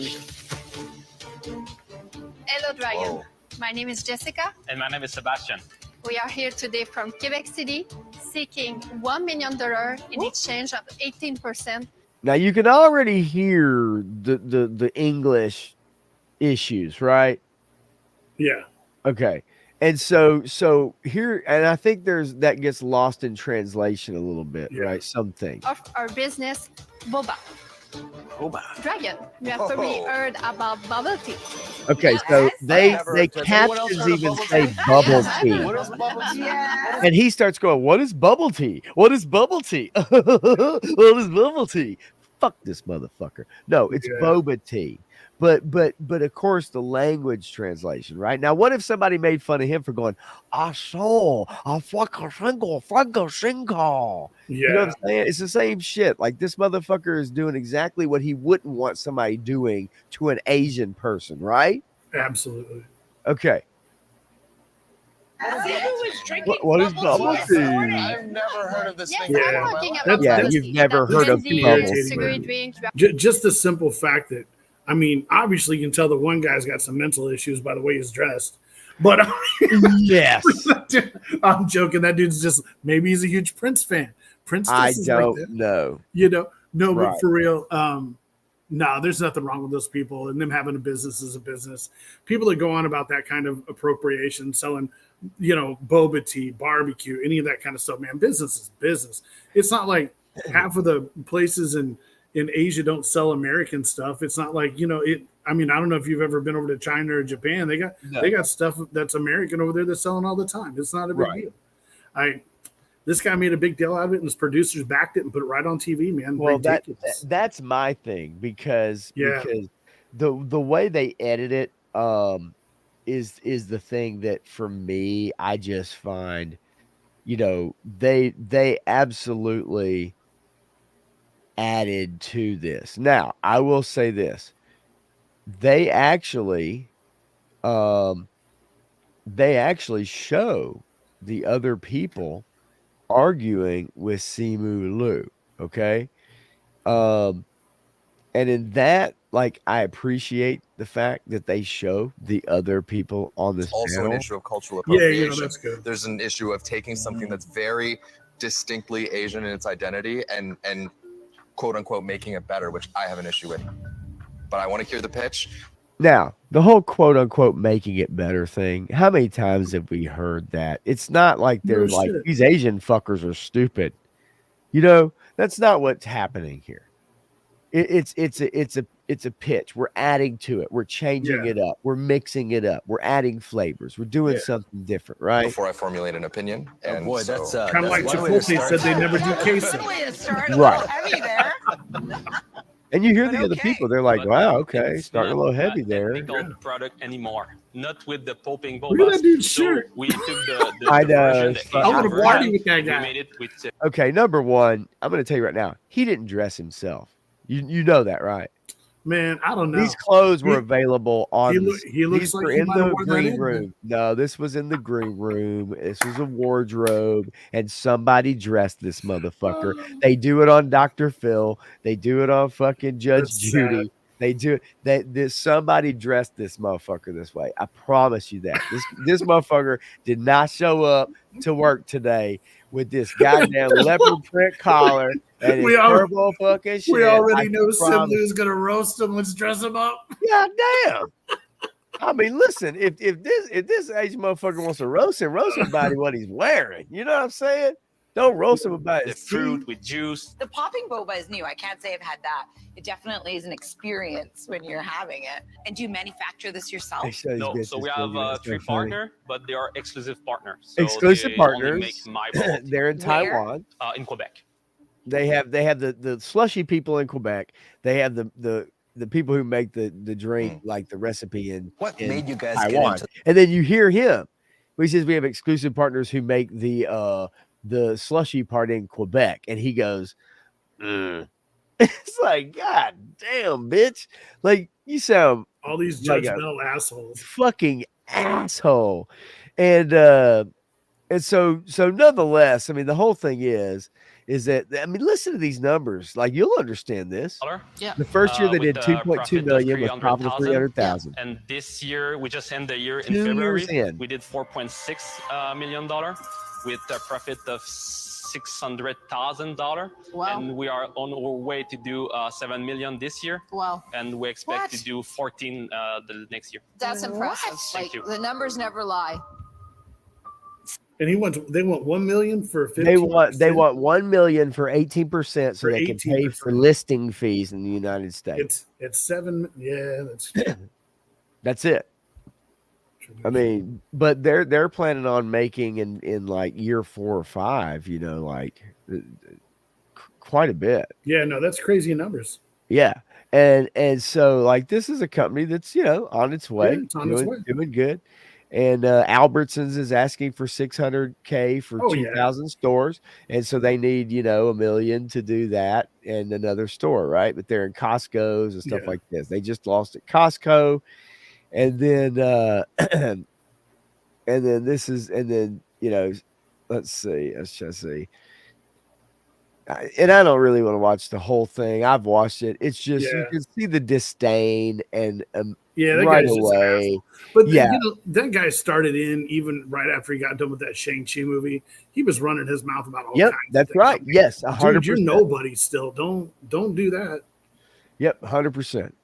He was, and so so yeah, man. Like, this dude single-handedly, you know, fucked up somebody's business, and Yeah. what's funny about it is that, you know, they're doing something that is no different than Yeah. many other companies, and at the same time, at the very least, they have Asian partners. You know what I mean? Like, at least they're respecting, you know, or whatever, to make it, get the recipe and all that kind of stuff. But they're not this is not unusual in business. And this guy just goes on his fucking high horse, you know. Yeah. I would guess that they'll have some other investors. I just thought it was a weak call that the chick who actually did invest in them pulled out Yeah. a couple weeks later. You know what I mean? Yeah. Well, the more and- people that see the show, the other investors that will attract. You know, Right. and if the media, I mean, like, if you're an investor right now and you found out that the person that had invested $1 million into him pulled out, that gives you a nice little piece of leverage to step in and invest for a lesser amount to get the same deal because they need your money. Yeah. So I mean, like, it's going to draw other investors. Look at me over here, sketchy. Like, now it's time to strike. I mean, dude, look into the boba business, man. Yeah, You no might shit, you man. might find something. You might find something fire you up, dude. They got boba here. They got a couple of tea houses where they do really well too. Oh, I'm sure. I'm sure they Yeah. do. And I also think too that, this is not like fly by night boba tea house. I mean, these people are putting their product out in the, Costco and Albertsons and Kroger and all that shit. You know what I mean? Yeah. And in a way, in the video too, when you see Simu Liu talking about this shit, it's almost like he's acting like these people are like making meth in the back labs of a fucking train station or something. You know what I mean? Like it's like the way they're concocting their shit, and I'm just like, Oh, what yeah. is this motherfucker thinking? Like you wouldn't have it in Costco if they thought it was some. Yeah, no shit, right? Yeah. I'm like, get out of here. Costco buyers aren't going to bring your product in. Just no way. Yeah, I don't know. But It just about a year fascinating. ago, I was out of my buddy's farm, and his daughters and his son had a 5-gallon bucket, and it was filled with tadpoles, like Okay. like when they're kind of still see through, Yeah. like when they're like that. And she had one of those boba teas, and I told her that those little clear balls with I said, that's what's in that drink, right? And she's like, what? I said, yeah, I'm Asian. Frog legs? I go, tadpoles? I said, you're drinking the tadpole eggs. And she looked down at the bucket, put the cup on the side, and then screamed and ran into the house trying to find her mom. Oh, Jesus. I was like, this Christ. is great. I go, I'm the best influence ever on children. Yes, I bet you are. I bet you are. All right. So I got another something I gotta bring to you. Oh wait, let's see. No, not that one. It's this one. Wicked star gets Fifi's hurt over poster reimagining. All right. So there's a Wicked movie coming out. Did you know that? Oh yeah. Where the the witch and all the yeah. Yeah. Dude, now I've seen Wicked the play. I've seen it a couple of times. It's a great play. Right. I saw it once on Broadway, and I saw it here at Juanita K. And it was incredible production. Right. So this fan remade the poster. Remade the poster in this image right here. Let's see if I can reduce this. Actually, or share this one instead. Let's see. I'll show you this real quick, and then I'll show you the article. So this is kind of the social media post. So this poster right here in the middle was done by a fan. Gotcha. And it was basically to, it more mimics the poster from the play, which if it does. Play, you remember kind of what that poster looks like, right? Yeah. So, and I'll show you in the article. And of course, this is the play over here on the right. This is the poster rather from the movie. All right. And this is the witch that she plays, the evil witch, and she's pissed. She's pissed because someone did this poster. And her response on social media was, "This is the wildest, most offensive thing I've ever seen. Equal to that awful AI of us fighting. Equal to people posing the question, is your blank green?" Which I can only imagine rhymes with Stussy. None of this is funny. None of it is cute. It degrades me. It degrades us. Now, this is just off of a fan-made poster in the middle here. All right. How crazy. The original poster is an illustration in capitals. Yeah. I'm a real-life human being who chose to look right down the barrel of the camera to you, the viewer. Because without words, we communicate with our eyes. So because they did the shadow over the eyes, our poster is an homage, not an imitation to edit People my face. getting Right. So it says, I hide my eyes deep to erase me. And that is just deeply hurtful. So let me put this right here to remind you and cleanse your palate. So she puts the poster. Now, okay. So I'm going to pull up this article and I'm going to show the poster that you know, which is down here. Yeah, just like that. Yeah. Okay. Now, my first question. Yeah. My I first think the question fan is, poster looks better. why the fuck did they cast this ugly ass bitch for this role? I couldn't tell you why they do. I'm sorry. It makes no sense. I don't think sorry. she's an unattractive woman, and she's obviously a decent actress. I just don't think that, like, what she's saying about the movie poster. I'm like, number one, you know, the original artwork for the play was already done. That's what this is based on.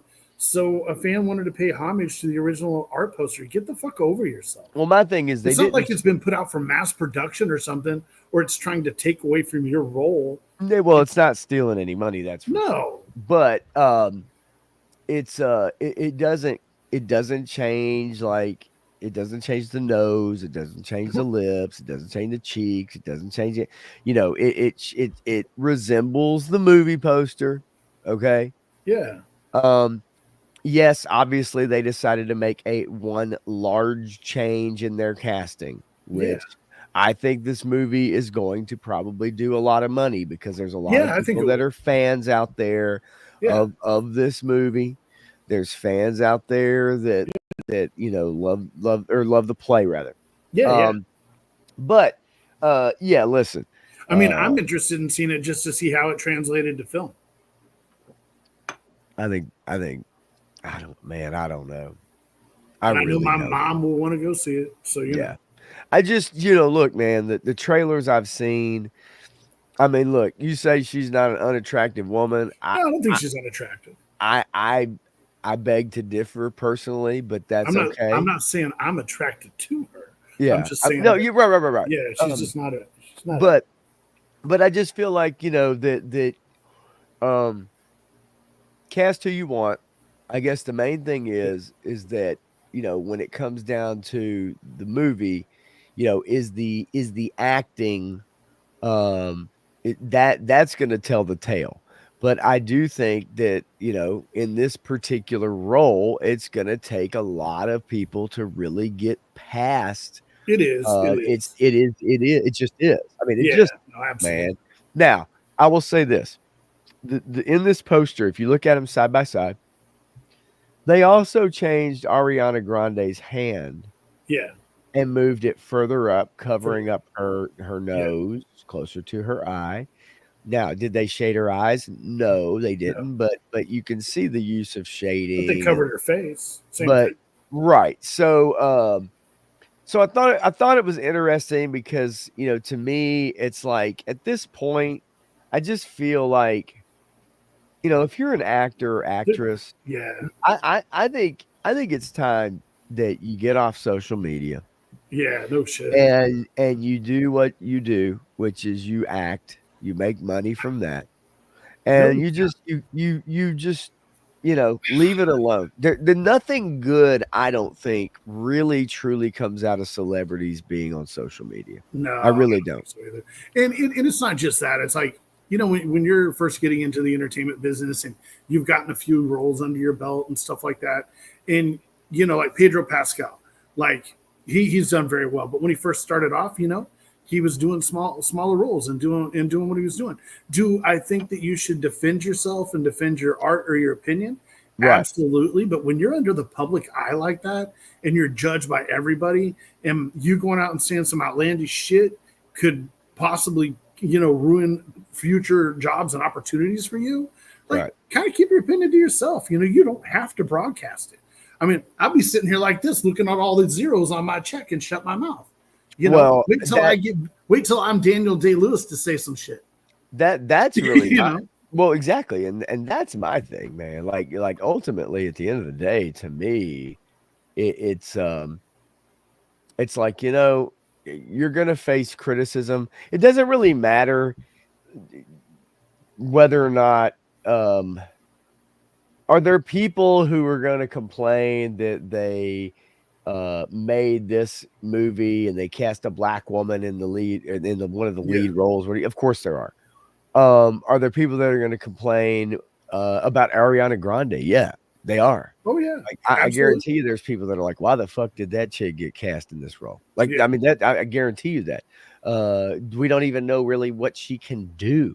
And Well, I you mean, talk it's about a musical, large right? property. It is a Yeah. musical, So so okay, of course, of course, for her voice. Although we've seen many times in musicals, they bring in a ringer. All through history, they bring in a ringer. So you got your actor, and then somebody else comes in and sings the songs, right? And so yeah, I think that being super upset that a fan poster was made. um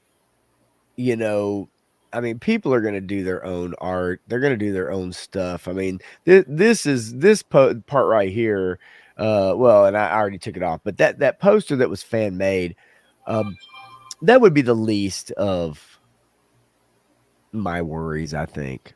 I would be more worried yeah, it about just. how people I are going to mean, take the if it not was me, I being wouldn't have said a themselves. damn word about it. Right. I mean, if the movie's out, I've got my own press junket to do. I'm going around doing interviews about this. If I'm getting a portion of the sales on the movie, I just want to make sure it's the most positive message, either to get people in the seats. Like, why are you trying to stir feathers, man? Shut the fuck up and just do your job. Yeah, I mean, that's my thing. I mean, I think that I think a lot of people have tuned out from a lot of movies and a lot of TV shows because they're kind of tired of hearing about celebrities running their shit about some stuff that either A, they don't care about, and I'm talking about the public, either stuff they don't care about, or B, when it comes across as a rich person complaining about first world problems that most of the masses don't have. Oh yeah. Right? Anytime a celebrity opens their mouth up about some political shit, Yes. any of that stuff, I'm just like, what are you doing? Yeah, Like, political. you don't even live in the real world, man. Just stop.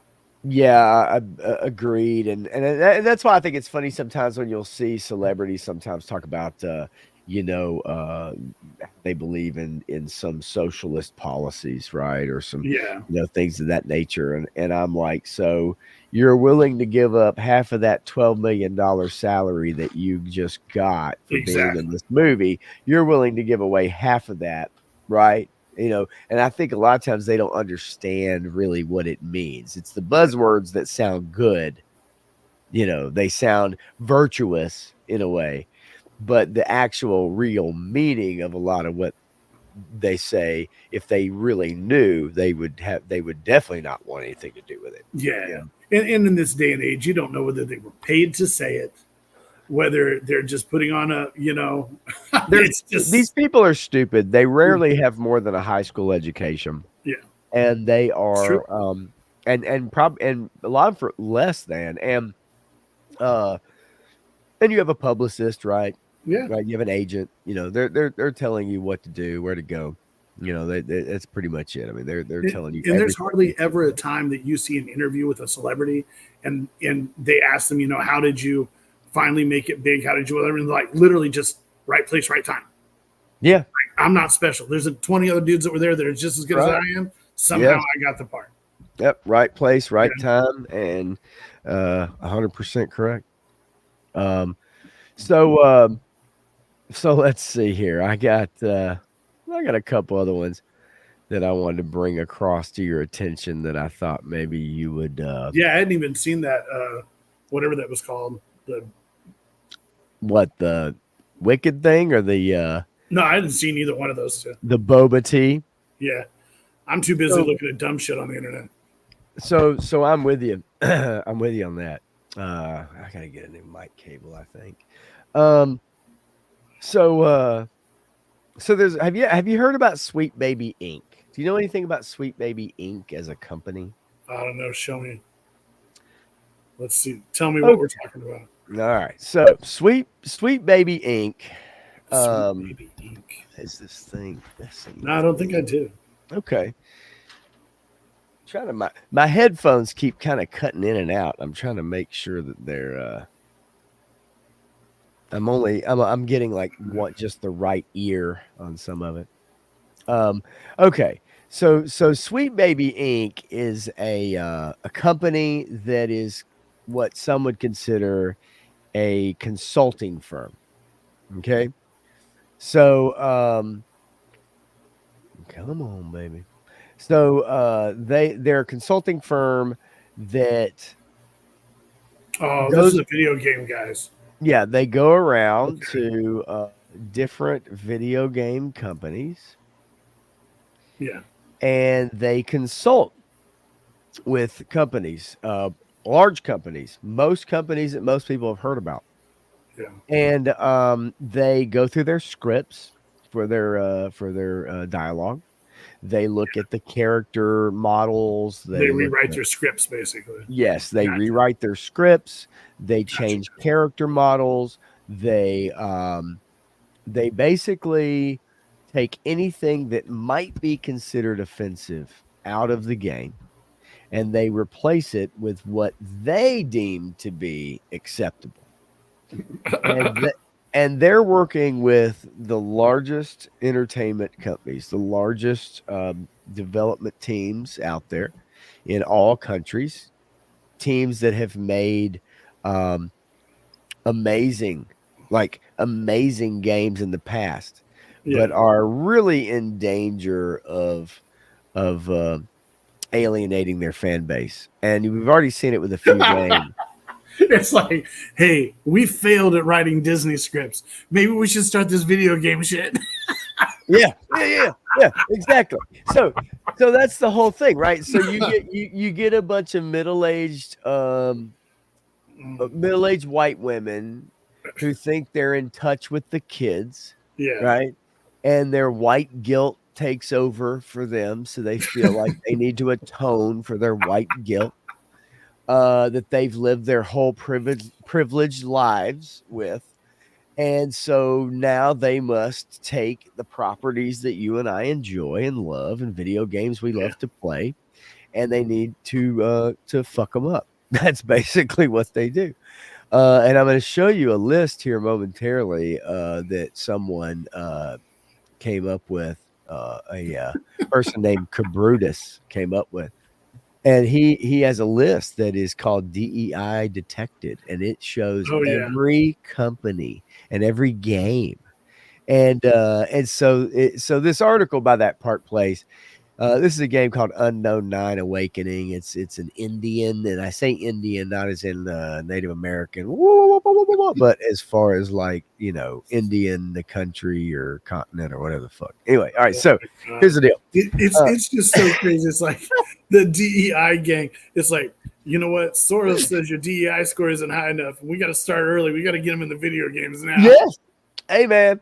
Dude, I'm telling you, man, this shit is fucking real. That's the sad part, right? It's real and it's affecting culture. It's affecting, like, you literally have people with a lot of money who are trying to completely change or get rid of It's crazy things that people have enjoyed for decades or hundreds of years. So you can't call them moon pies anymore. That's racist. We're gonna call them lunar pies. It's always something crazy. So think about this. Uncle Ben's rice. Yeah. Goddamn. Think about Aunt Jemima syrup. Dude, what is the name of the new Aunt Jemima? Pearl Milling Company. Pearl Milling Company. I remember when I first saw the ad for the Pearl Milling, I go, that sounds like they're serving us something out of a wood mill. I'm not eating that shit. Seriously. Like, what is that? You're gonna take one of the most successfully marketed in the history of business. Uncle Ben's rice. What's offensive about the man on the front of the fucking box? I'm pretty sure that whoever the man whose picture's on the front of the box and his family, or whoever has control of his appreciated copyright and that. shit are pissed off that they're not getting paid anymore. I mean, dude, And seriously. that probably had more to do with it than anything. They just tired of paying royalties. Aunt Jemima was a real woman they used in marketing for the product. You know what I'm saying? Like an ambassador to that brand who would go around and visit and do Yeah. different shit, right? But so that's my thing. Like, you know, when you start this shit because of your white guilt, and that's what it is. I mean, it Yeah. really is. It comes down to that. Like these people, whoever they are, these you know, middle to old age, live, you know, like whatever, extreme, you know, then this is what you get, right? And so now you have these grifters, you have these women who have all of a sudden now they're using every bit of the checkbox, right? Because they're women. A lot of them are women of color. They're gay, or they're non-binary, or they're scissor sisters. I don't fucking know at this point, whatever the fuck they are. But my point is that you know, they have all the check boxes covered, right? So then they go to these companies, they say, hey, we know you're making games for a bunch of you know, we know you're making games for a bunch of people that really enjoy your games, but those kids are white and they're in their teens or early 20s and they're male, and we have to change that. So you've had a successful business model, but you've got to change that. So this company comes in and they charge millions of dollars for people to pay them to go over their scripts, like you said, and go through their game and make sure the protagonist looks like a trans person, to make sure that the language in it doesn't have any he or him or she or her, and has they and their in the language, and then ultimately you end up with a shitty story and a shitty fucking game, and nobody wants to watch it, nobody cares. Absolutely, and that is happening also to our TV. It's everything. But nonetheless, so this game was released, and it's technically not a very good game, but it's supposedly paying heritage to Indian culture. Game? It's called The Awakening. Unknown 9 Awakening. I was watching a live play of it earlier tonight, and it said, you know, and so just to give you an idea, it says my retail insider, who has access to 800 plus big box stores, pre-order numbers tell me that Unknown 9 Awakening had a total of 46 pre-orders, but 12 were actually canceled. So there were only 34 pre-orders in over 800 stores. Wow. The concurrent peak player count was 169 players all time. An absolute failure for a game that probably cost millions of dollars to make because they thought they were chasing an audience that doesn't exist. It's crazy to me too, because like a really big video game, even with the several years of development, whatever, whenever that thing, you know, drops onto the market, they make so much more money than like a movie. Like, it's incredible. It's unbelievable the amount of money a video game can make. They don't have as much money on advertising to spend. The pre-sale orders handle their manufacturing loads. Like it's insane the money they make on the franchises. I mean, why do you think they made so many Halos? They already had the mechanics and the physics engines and everything like that done, and then they're just basically copy and paste them for the first 3 years. Okay, so it's funny you mentioned Halo, because I actually have something to bring up about Halo here in a couple minutes. You're gonna love that. Yeah, so this is indicative, and so you know, and just to give you an idea of kind of what, you know, a typical review may say, it says got this game for free, got a new CPU, gave it a try, didn't even know this game was a thing, and honestly it should have stayed that way. The faces are clunky, enemies are stiff, and are like figurines when you beat them. Ran okay during transitions, but the game almost blew itself up. And so not only is it technically not good, but then when you look at the reason why it's made, it may have good intentions, but those good intentions get hijacked by companies like Sweet Baby Inc., Yeah. who then have bad intentions. And the only thing they care about is whether or not this fits within this certain checkbox of ideas. And and so it really is, it is funny that you mentioned Halo, because I want to show you Halo Studios senior community manager implies gamers are racist after questions raised regarding employees' embrace of diversity, equity, and inclusion policies. And here she is. She is, let's see if I can find her real quick. There she is, Melissa Boone. And that's her Twitter bio. Of course it is. Chief of Staff, Halo Studios. And so let's scroll back up here real quick. So they canceled a recent Halo game, Halo Infinite 2. Yeah. And it was implied that the Halo fans are racist. And it's because they they were asking about some of the policies that the company had started to adhere to. And it says, in nearly a decade of serving in a public-facing role in gaming, I've never had my passion or work experience questioned due to my race, religion, or gender. Not even after delays, server outages, whatever. He said, so sadly, it's no secret that my expertise is far different than many game developers. It's that, you know, when people question and ask about policies, DEI policies, you know, are you involved? Then people always bring up the marginalized communities, you know, the buzzwords. And the thing is like, you know, the developers of Halo basically just shut down and got renamed, and they fired most of their employees.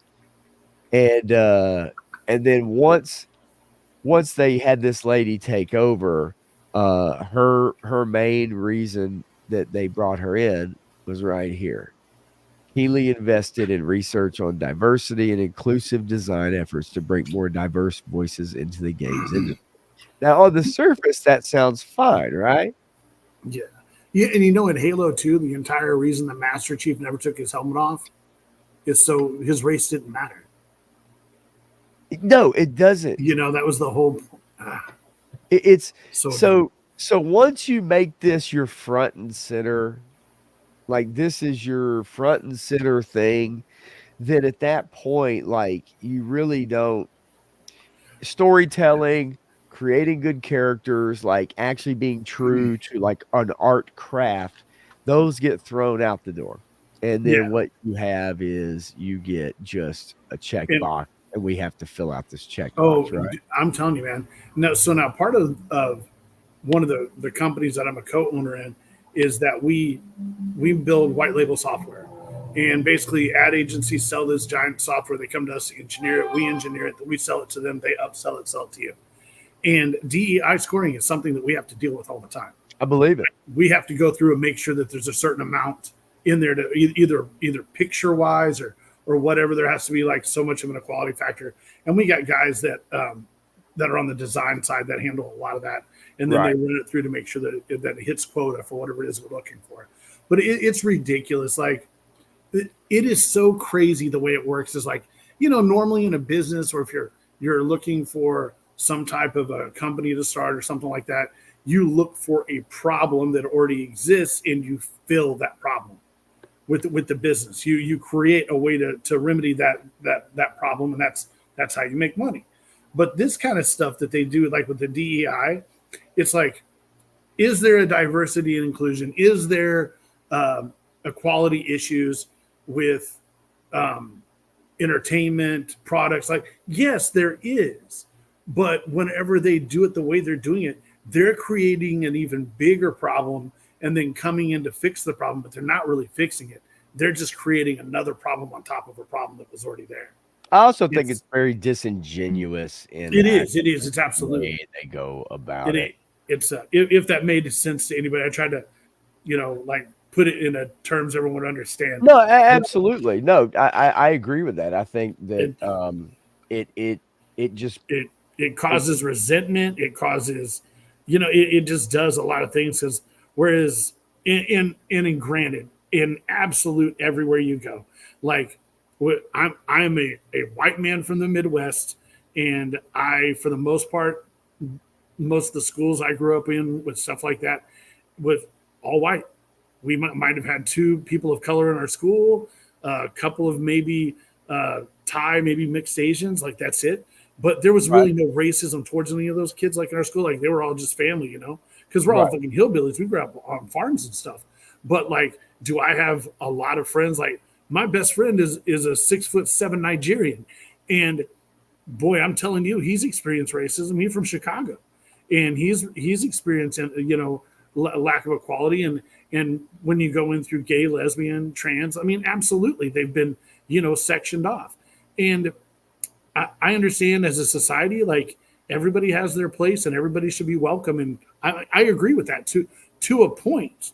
But then you get some of these people that like, they don't want to be treated like everyone else. They want to be treated special. And I think that's where the difference is. Yeah. Oh, here's the deal. That's what I'm getting at. Like, there's a difference between everybody being treated equal and giving the same opportunities and stuff like that. But when you start acting like you should be treated better than everyone else, or you should have special treatment, well, then you're just creating the same thing you tried to put it into. Yes, because if through your actions you want to change the way somebody speaks and force them to address you the way you want them to address you, right? Instead of just respecting you as a person, which I think ultimately most everybody really does and wants to do. I don't think most people want to get into confrontations. No. I don't think most people want to fucking, you know what I mean, have a scene. I think most people generally are either gracious or friendly by nature. I think, especially now, I think a lot of white people go out of their way to try to make sure that whatever they say or the way they act is not taken the wrong way, whether they know it or not. I think people literally go out of their way to try to make sure that happens. And you can call it what it is, but I think it's just because I think now people are so scared of, being called anything or canceled or whatever, that they go out of their way to make sure that they're nice, that they don't say anything and this can't be misconstrued. You know what I mean? And so, but what I think is that I think with the DEI stuff, what you've seen is you've seen a disingenuous nature with most of it. It's fine if you want to bring people into your organization or company or cast a wider net so that you may one day find an actor or find a employee or find someone that you can bring in that that you would not have gotten before had you not cast that net. However, to automatically make sure that you must have this X amount of number of people, it's fucking stupid. And that's where you get people who aren't qualified being put into positions they shouldn't be in. Oh yeah, for sure. And that's just like, that kind of goes all the way back to that Dylan Mulvaney thing, man. Like you talk about, there were so many other ways they could have done that, but they just rammed the fucking tank through the door. Yep. They blew the fucking doors off and drove that motherfucker right in the living room. Jeez. I mean, there are many different ways. And to the point, even back in the 80s, 70s. Yeah. There are other ways to do it that people are A-okay with, but you're right. When you try to put your fist down their throat, they're not happy about it. Yeah.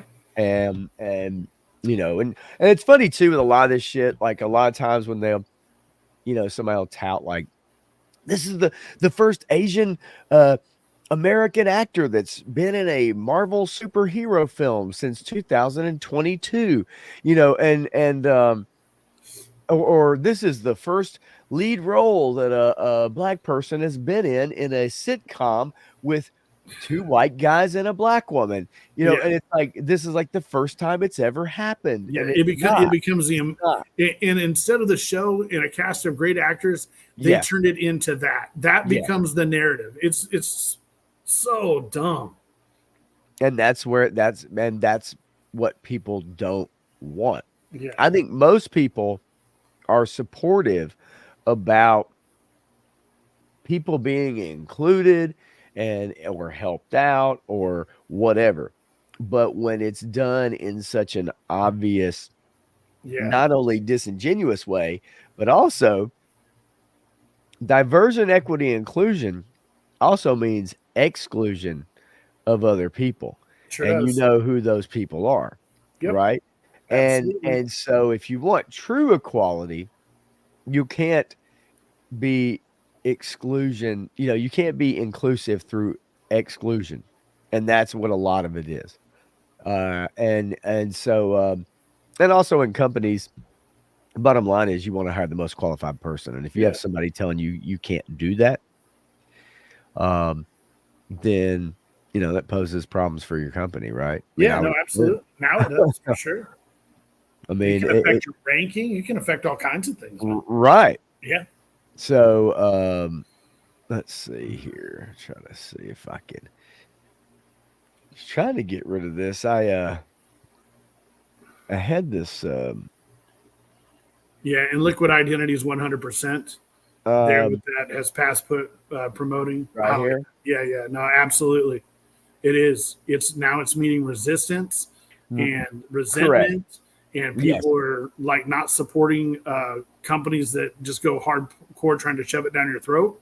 They're backing off. We see it in our industry a lot. Like we see all kinds of it play out when in media design and stuff that we do. We see it in analytics. Yeah, no, yeah, right. And then and some of the comments too about Simu Liu and don't have an issue with him being picked as Shang-Chi. Yeah, if it was a better movie, and also here's the deal. He was a passenger in his own movie. Yeah, it was Marvel's Katie was the star of the show. Pretty much. Right? And the other chick.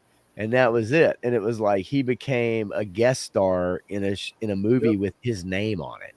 I was more interested in the story that his sister had to tell. Yeah, it's like, I was like, this sucks. Right. I mean, it's like he just, he's scared as he's riding in the car, she's driving and he's the one going, and then ultimately, she's the one that saves the day at the end, right? Yeah. He didn't even do it, so it might as well have been named something else other than him. Yeah. You'll notice we didn't get a second movie to that. No. However, we are, the rumors are going around right now that as bad as the Marvels was, they're still trying to take Captain Marvel and make her one of the main characters in the upcoming Marvel. Never happened. They can waste all the money they want on that. Yeah. And it's not even about Captain Marvel. That actress has just shot herself in the foot, man. I would like to think that that actually means something, but I don't know, man. I never even got that either because they ramped that up like we have to have Captain Marvel for Endgame. They got her movie out first, and basically they were trying to use her as kind of a replacement for the Silver Surfer, and the Endgame she literally did nothing. It was a wasted character all the way around. It made no sense. Well, number one, Captain Marvel was shoehorned in between Infinity War and Endgame, and they made it seem like you had to see that movie in order to understand the story. And so that's why it made $1 billion. But on its own, that film would not have made $1 billion had they not propped it up and sandwiched it between those two movies. There's no way in hell. I did want to bring this up. We got our first transgender clone in Star Wars. Did you hear about this? I don't even know what this is. Yeah, I've literally, as big as a Star Wars fan as I am, I have literally just I'm out. Like Well, I just I can't. this is part of the After the reason why lesbian space witches, I was oh, just like, dude, this this is is next level bullshit. this is part of the reason why a lot of people are out. Now, Yeah. this was actually in a book from 2022, but there is a clone trooper named Sister, Yeah. trans woman clone trooper. Let me give you a look at Sister. There you go. Got the trans flag colors on the clone trooper uniform. Yeah. Won't be watching that.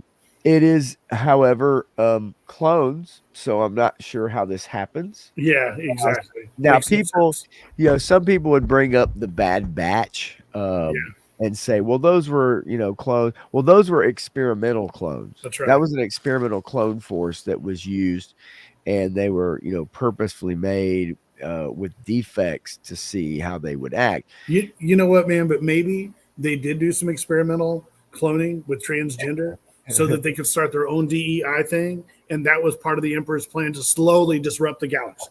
You know what? And actually, if you This shit just comes to me naturally. it's like Palpatine. He's like, And that's where that's where all these lesbian space witches originally came from. wow, dude, think about Man, it. I'm writing the next story for Disney right now.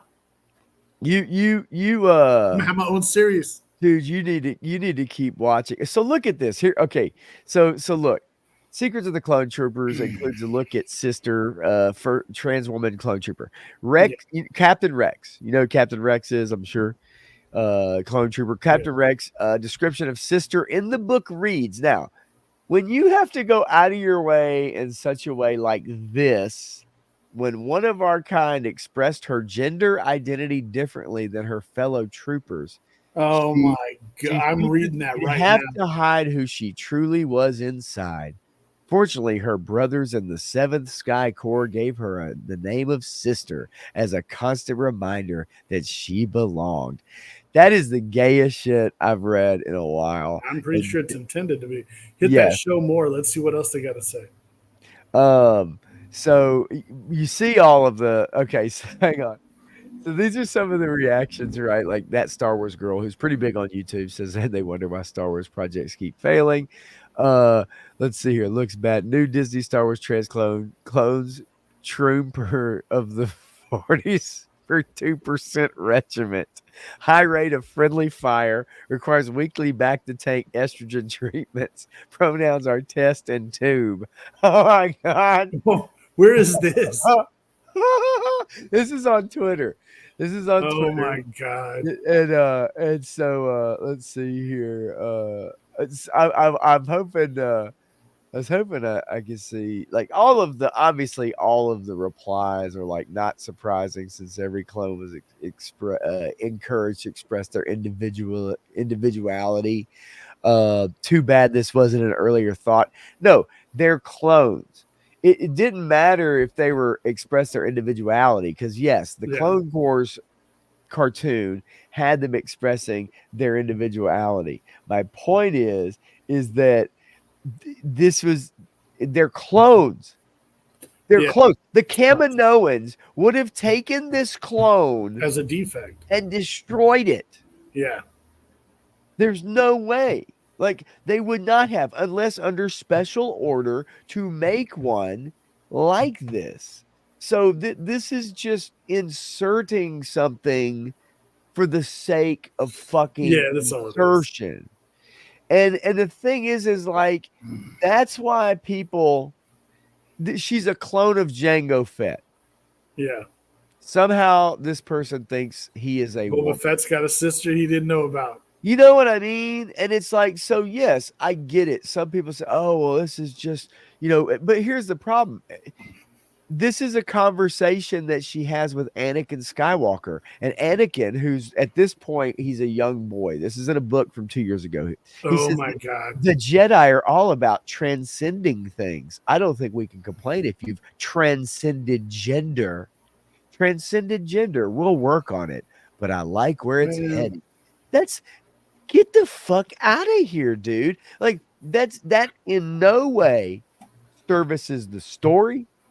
It in no way services the characters. It in no way services Star Wars whatsoever to do this when you know you're doing it for disingenuous reasons. It's ridiculous. Matthew's got Ray Palpatine. Oh yeah. Yeah. For real. Yeah, let's see. Oh, here it is. Here it is. My bad. This is where some of the responses. New Disney trans clone. That's amazing. Clone trooper. Pronouns test and tube. But yeah, like it's you know, it's amazing that transition Matt. Oh my god. Yeah. Yeah, evidently, yeah, he became Ray according to logic, right, Matthew? Exactly. She needs to have her own droid. They can sit around and talk about gender issues. And exactly on Camino, where was the DEI council? What the fuck was going on there? You know, you had all those male clones running around, and you have one female until Omega from the clone, the Bad Batch show. She's a female clone. Her brothers are the Bad Batch, the fucked up clones, and she was made. So like they start getting into all that shit, you know. But nonetheless, like I think anybody that sees this, if you can't see the obvious pandering, you know, like if you can't actually see the obvious pandering of what the fuck, you know, then I can't help further and further away from it. Yeah, right. And why do you think their numbers are down? Why do you think people are stepping away? Why do you think people aren't buying shit? They're not watching the shows. It's you can argue all day long if you want to, but the bottom line is the shit is happening.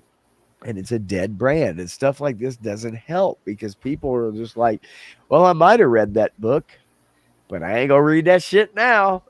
Oh, for sure. Right? Like they just are. And look what I did. He says, you know, I hard bounced out of Star Wars after watching Force Awakens. I think it was a good decision. It was a good decision. Yeah. 100%. I watched yeah. I had my struggles with it too. Yeah. I mean, you know, it's just, I don't know, man. I you know, this shit, I wanted to bring it up because, you know, I didn't bring it up last Tuesday. Thanks for doing so. I hadn't even seen that. Yeah, I mean, I didn't bring it up last Tuesday, and it was something that I kind of wanted to bring up, and I didn't know if you had seen it, but it really is. It's just, to me, is fascinating that it just keeps on coming, dude. I mean, it keeps on coming, and so much so that I'm going to show you a picture here. There's a video game called Dragon Age: The Veil Guard that's coming out soon. I don't know if you've heard about this, but in the character creation, they are now providing top surgery scars for those who want to create a character with top surgery scars. So yes, you too can create a character with top surgery scars.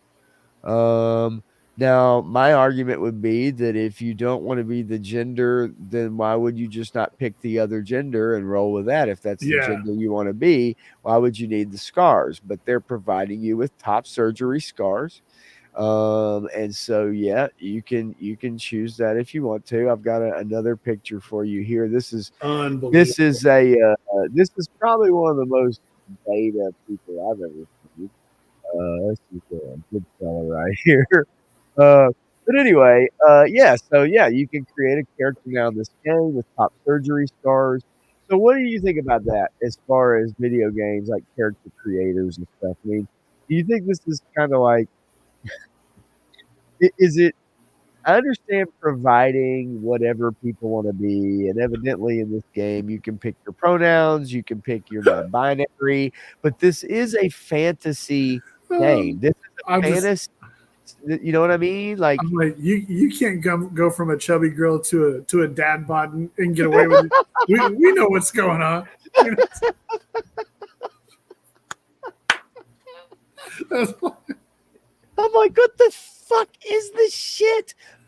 Like, seriously, man. Like, I you went know, from thick girl to dad bod. I mean, this is even, you know, and I'll show you. I'll even show you as I look it Oh up my here. I want to show you how the difference in let's see. I even want to show you like this race of people in this game. Dude, it's that just it's these- too far. Like it's just gone too far. I just feel like, you know, if you're making a character creator and this is what you need, How much money did they spend on that? You know what I mean? In the game, you know, it's I don't even understand how that even economically makes sense for the game developer. Because I'm sitting here thinking about how you'd have to make an entire new creation window, you'd have to pull, and I'm thinking about the processes it talks just in a menu of design to do that. I'm like, man, that's right. it's a lot of man hours to get that all done. And I think that it's you know, if you wanted to hide it within, like, look, there Fallout, there's other games. I play these games all the time. They have character creators, and you can do tattoos, you can do scars. You'll have scars on your face or your body or whatever. You know, if you want to put it in there, but like it literally has a tab that says top surgery scars, yes or no. Yeah. I mean, seriously, like, and then it has the non-binary and it has the pronoun tag, so you can determine. And I just feel like, you know, at this point, okay, if the 1 or 3 people that buy this game that have top surgery scars want to better represent themselves with their top surgery scars, my guess is they wish they didn't have those scars. Yeah. Does that make sense? Yeah. And those scars will forever remind them of the person that they didn't want to be, or that they want to become. And people with like gender dysmorphia, like true gender dysmorphia, like I can't imagine what that's like. But right now it's become a fly by night, you know, outpatient fucking surgery. People with using their kids as purse puppies. You know what I mean? Like it's like that's where we're at with this. And I just feel like in a fantasy game, do we need someone to tell you that they're non-binary in a you know, in a Conan game or in a, you know, a Beastmaster game? Do we need to know that this character has top surgery? Like I think this shit is weird. When I go into a video game to the shop to trade off my gold, do I need to tell the NPC my pronouns? I mean, like, what are we doing? Like, how far are we willing to take all this dumb shit? Yeah, and like Matthew says here, like, don't trans people, like actual real trans people, not want the signs and visual scars of their trauma? Exactly. So that's what I mean. I would think that if you want to play as another gender, then you just create a character as the gender you want to be.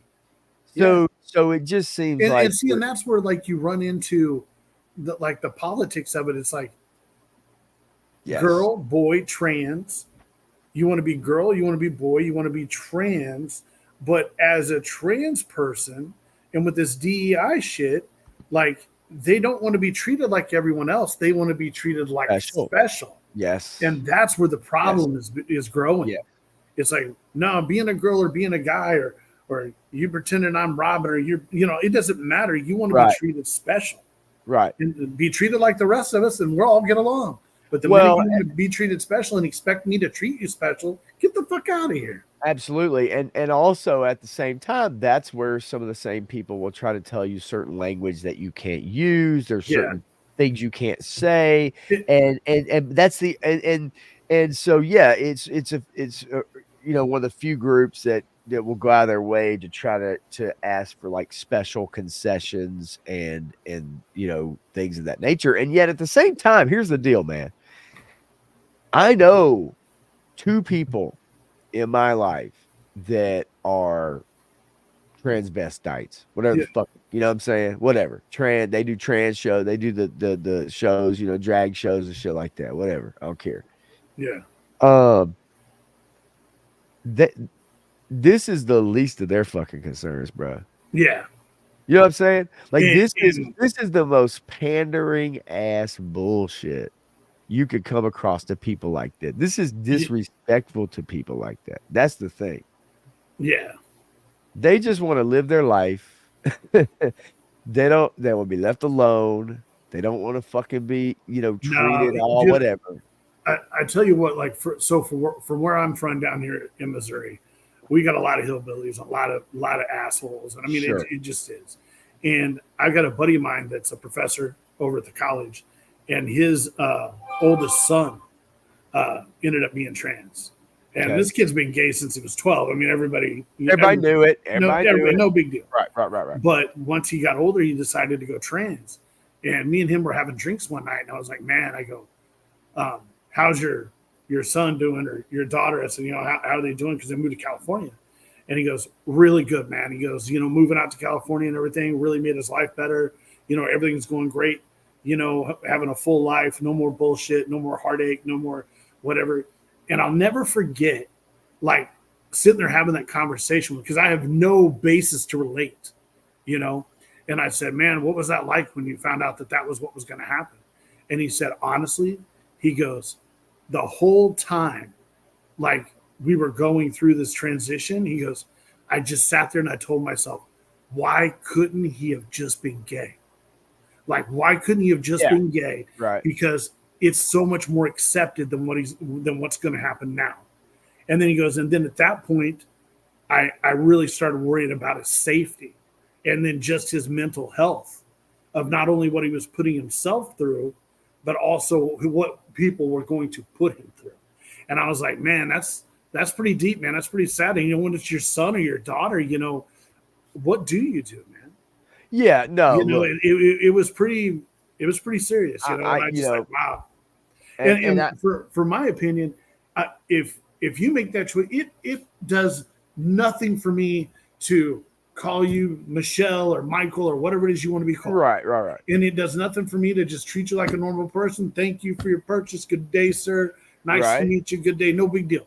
I'm fine with that. I have a problem when the government tells me I have to play along. That's my problem. You show up at my house dressed like Batman, I'm not playing Alfred, motherfucker. Right.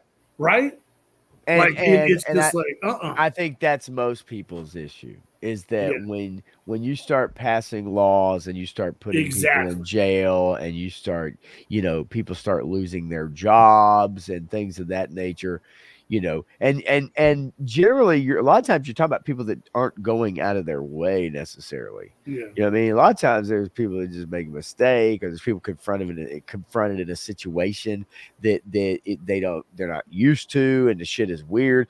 Look, I had a big old fat dude wearing a goddamn dress with no hair and a fucking sock like a goddamn pantyhose on his bald ass head walk in the restaurant a few days ago.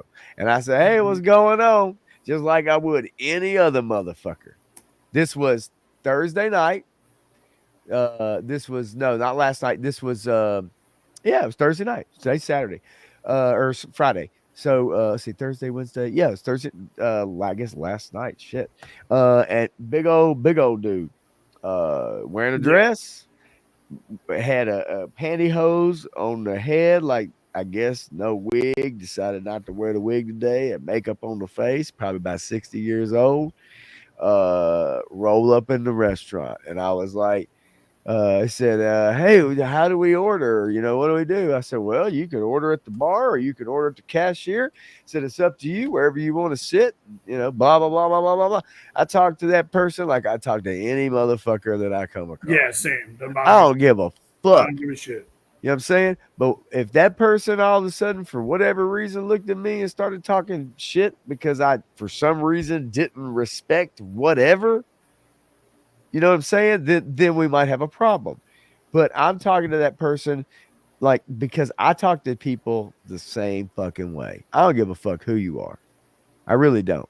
Unless you are an older woman, or unless you're a woman, of course, I'm gonna say yes, ma'am, no, ma'am. How you do? I have certain ways I talk to people. It's a game you play. But like, no, I talk to you how I talk to everybody. Yeah, it's like Yeah. if that ain't good enough for you, I don't know what is. Yeah, But I respect most everybody. I say, hey, Yeah. yes, sir, absolutely. You know, but if you're gonna force me, if you're gonna tell me I must or I'm in trouble, I have to say this or that. Well, then now we have a problem. Oh, You know, yeah. I'm not going out of my way to call somebody No. derogatory words and shit like that. But at the same time, yeah, I don't like being told what to do. That's probably why I didn't join the military. Matthew Matson says, you are not a special snowflake, honey. No one thinks you're special except your parents. If they're good parents, no one else cares. And that's that we were talking about earlier. Yeah, no, it's the bottom line is I think most normal, everyday, regular people don't want to be confrontational. They don't want to disrespect other people. They want to be left alone. They want to work their job, be left alone, and fucking play with their fucking toys, whatever those toys may be. And I think that, you know, a lot of gay people most gay people are that way. They're just normal, regular, everyday fucking people. Yeah. It's not their strongest trait, right? Like it's not the only thing that describes them as a person. You know, it's like it's one of the things that describes them as a person, but it's not the only thing. But the media and entertainment business wants you to believe that that's the only interesting thing about someone is whether or not they're gay or trans or non-binary. Does that make sense? Yeah. Like they don't give a fuck whether that person's pretty fucking normal. They want you to know that that person, you know, they go out of their way to make sure you understand what's going on. It's like, damn it. And I think that's what a lot of people are tired of. Yeah. And there's, I've had some incidents with just some like,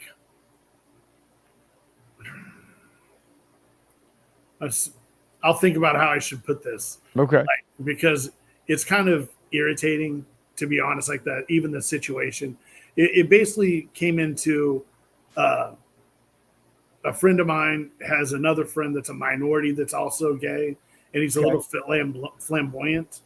But for the area he's in, he likes to get in your personal space because he knows he makes you uncomfortable. Okay. And then he likes to push that button to see if he can get a reaction out of you and then cause a scene. And he tried that shit with me, and he went sideways real fast. Right. So, like, it's just like I hate it when people try and do that or whatever, and it just look. I know what you mean, and I've met people, and I know people like that. He was in the position where he thought that I did not like him because he was black, or I did not like him because he was gay. And I was like, really? Those two factors have nothing to do with the fact that you're just a fucking asshole. You're just a fucking obnoxious motherfucker. Impose your will on others. There you go. And I was just like, that's the only reason I don't like you, dude. Yeah, a lot of times that just happens to be the case. It's just the other factors that are involved with it, right? But I've known plenty of just regular old white motherfuckers that get on my fucking nerves too. And we were, you know, and it's funny too. Like we were having a conversation today. Actually, I was with a buddy of mine. We went and grabbed some food, and we were talking about just like some situations he's dealing with at work. And we had this buddy Steve in college. And we would all go to the gym together, run around. You know, we were all boys, run around doing shit together all the time. And one time we were all leaving the gym, and we were going to like this pizza buffet to eat. And he was like, does anybody else ever notice that Steve never takes showers with the rest of us and shit? He like waits till the rest of us are out of the shower before he goes and takes the shower. And I said, Steve's gay, man. And he goes, and everyone was like, nah, man, like Steve's not gay. And I was like, yeah, Steve's gay as shit. And he was like, no, for real? And I'm like, yeah, Steve's gay. And like everyone didn't believe me. And then we get like to go eat lunch, and everyone's sitting down. And my buddy Colby is like, Steve, are you gay? And he's like, yeah. And he goes, why don't you take showers with the rest of us? And I'd already told him, I go, because he's respecting your privacy, dude. Yeah. And I was like, he respects your privacy, so he doesn't go in there Yeah. because he's gay. And I was like, he doesn't want to make anybody feel uncomfortable. Yep, that's it. And I was like, but that dude's cool enough to be like that, Right. And it was just funny to me. The rest of them didn't notice it. I was like, y'all fucking weird. Funny. So look, are you Lord of the Rings fan? Yeah, man, I watch it. And I'm one of the few that actually enjoys the new show. I think it's fine. Okay. Yeah, All I think I know that it doesn't match up to everything. I mean, I know goofy shit going on. There's some dumb shit going on in the show, but like I just kind of see past that, and I look at how much hard work those guys have put in to the show, and I do enjoy it to an extent. Them having to flip out over black dwarfs or whatever it is they were going on about, I think is stupid and just ridiculous. There's no reason for that. Yeah, it's I mean, I guess you've got your kind of lore and your purists, and then you got, and I think every fan base has that, but I think the Tolkien fan base definitely. Yeah, like don't get me started on Star Wars. We'll be here all fucking night. And Right. Well, I want to see if you saw this. This is an AI teaser trailer about the fall of Gondolin, and I thought have not seen it. Thought this was really cool, and so I was gonna watch this with you and see what you thought about this. I thought this was pretty awesome. So we have lived in secret for too long, but no wall stands forever. For all its beauty and might,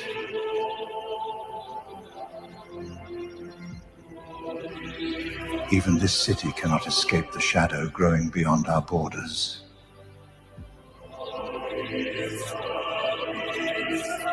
The enemy is coming, and we must now face what we thought we could forever avoid. We swore to defend this city, and defend it we shall, until our last breath.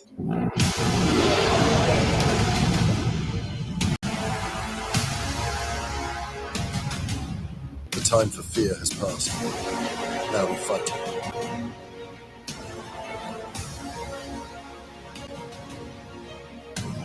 Maglin has betrayed us. He's opened the gates to the enemy. We must flee. Our home is lost, but our people will live. This is to be our last stand. Let it be a stand worthy of song. There is always a way out, even in the darkest of hours. Ulmo has spoken to me. There is still hope, even in the darkest hour. Stand with me, sons and daughters of Gondolin. Fight for your city. Fight for your king. Fight for your freedom.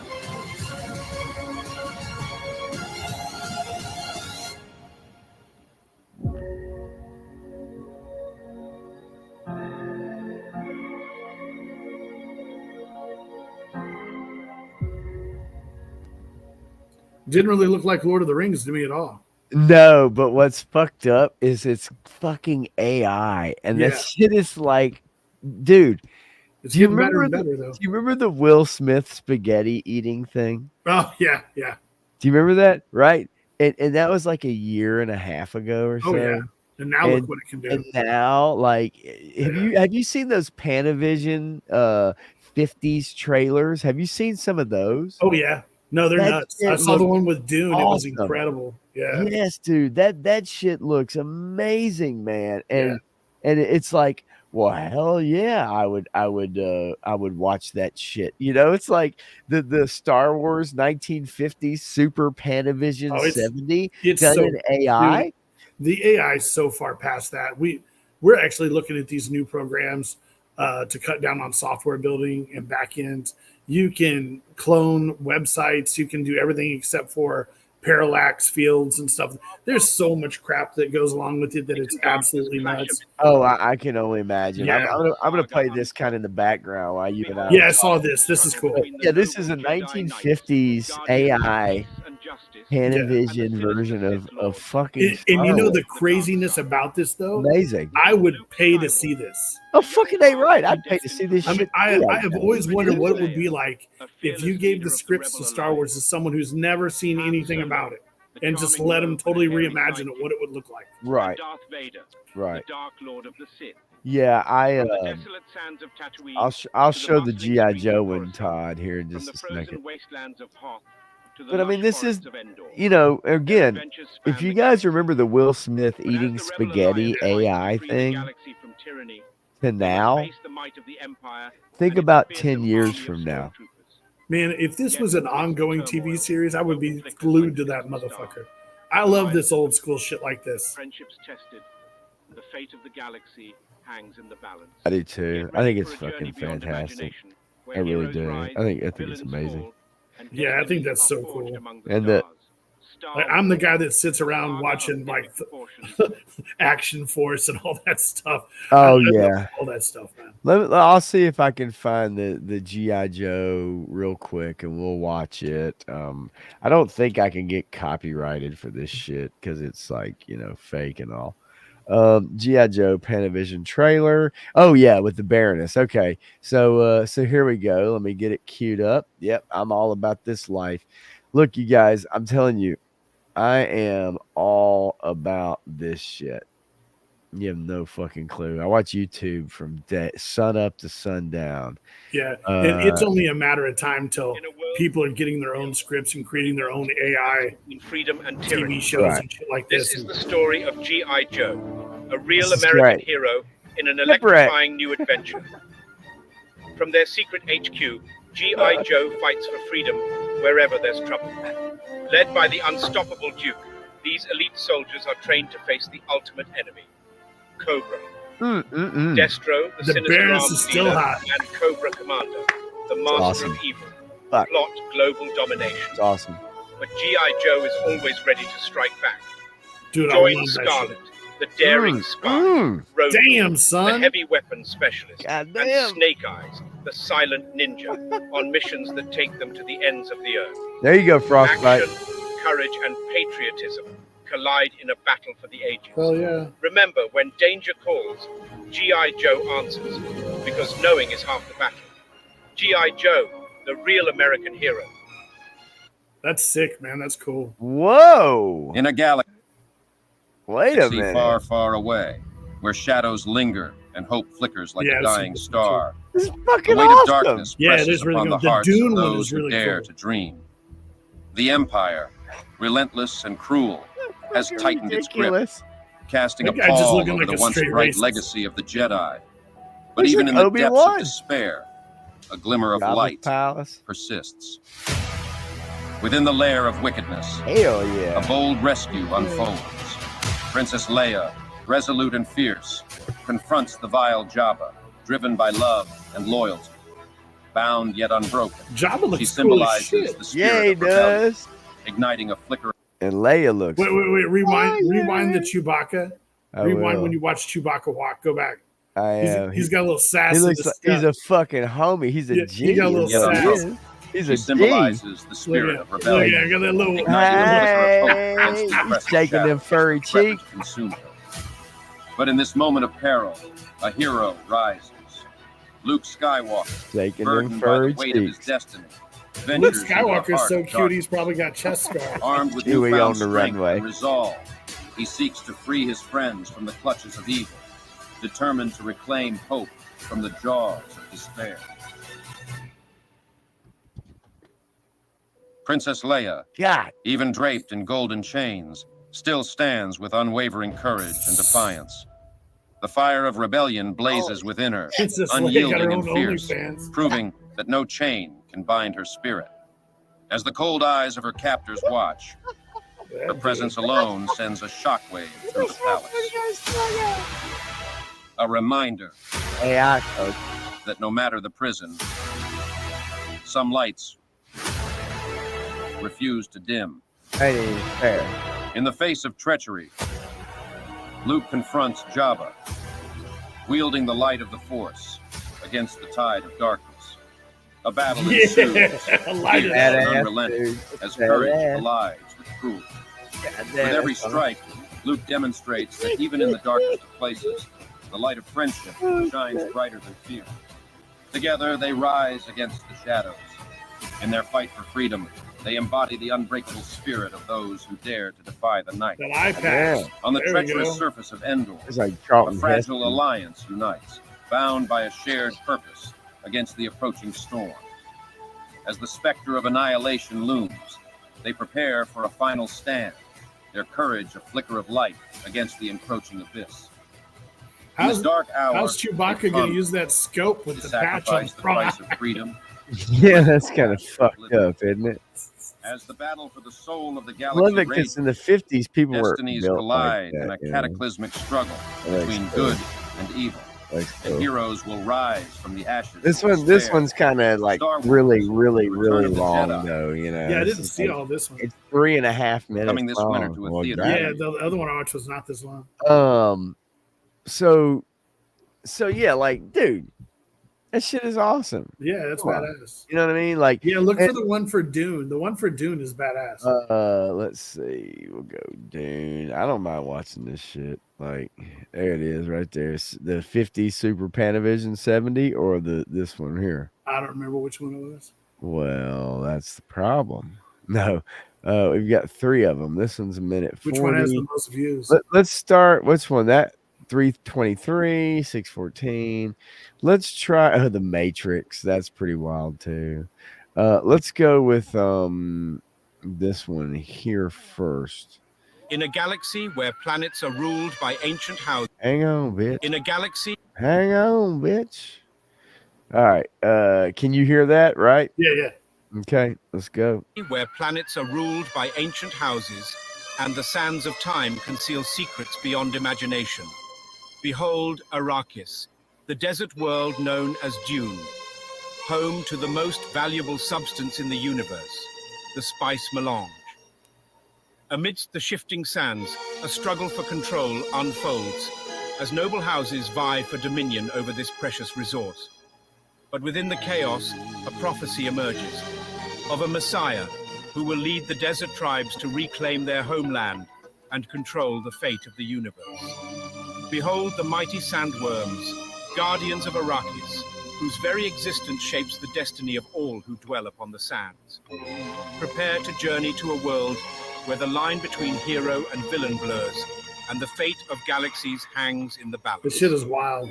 Dune, a saga of epic proportions. Yeah, it's super cool. Coming soon to theaters near you. Yeah, it's I love these. I mean, the thing is, like, we could go down this rabbit hole. Oh, for yeah. I've been 2 watching hours, this all night. right?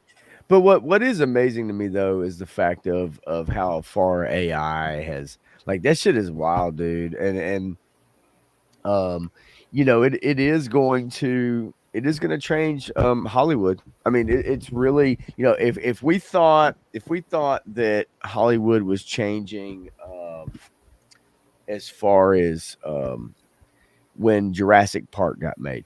Oh yeah. And we look at, like, you know, ILM and shit like that. We look at, you know, what Lucas did and bringing Yeah. you know, effects and everything. Then Leaps and bounds. this is moving at such a incredible rate of speed and self-learning that, you know, it's, I mean, dude, we're, you know, in 2, 3, 4 years, probably, I mean, really probably less, you know, you could watch a movie that's entirely made without actors. We're on a.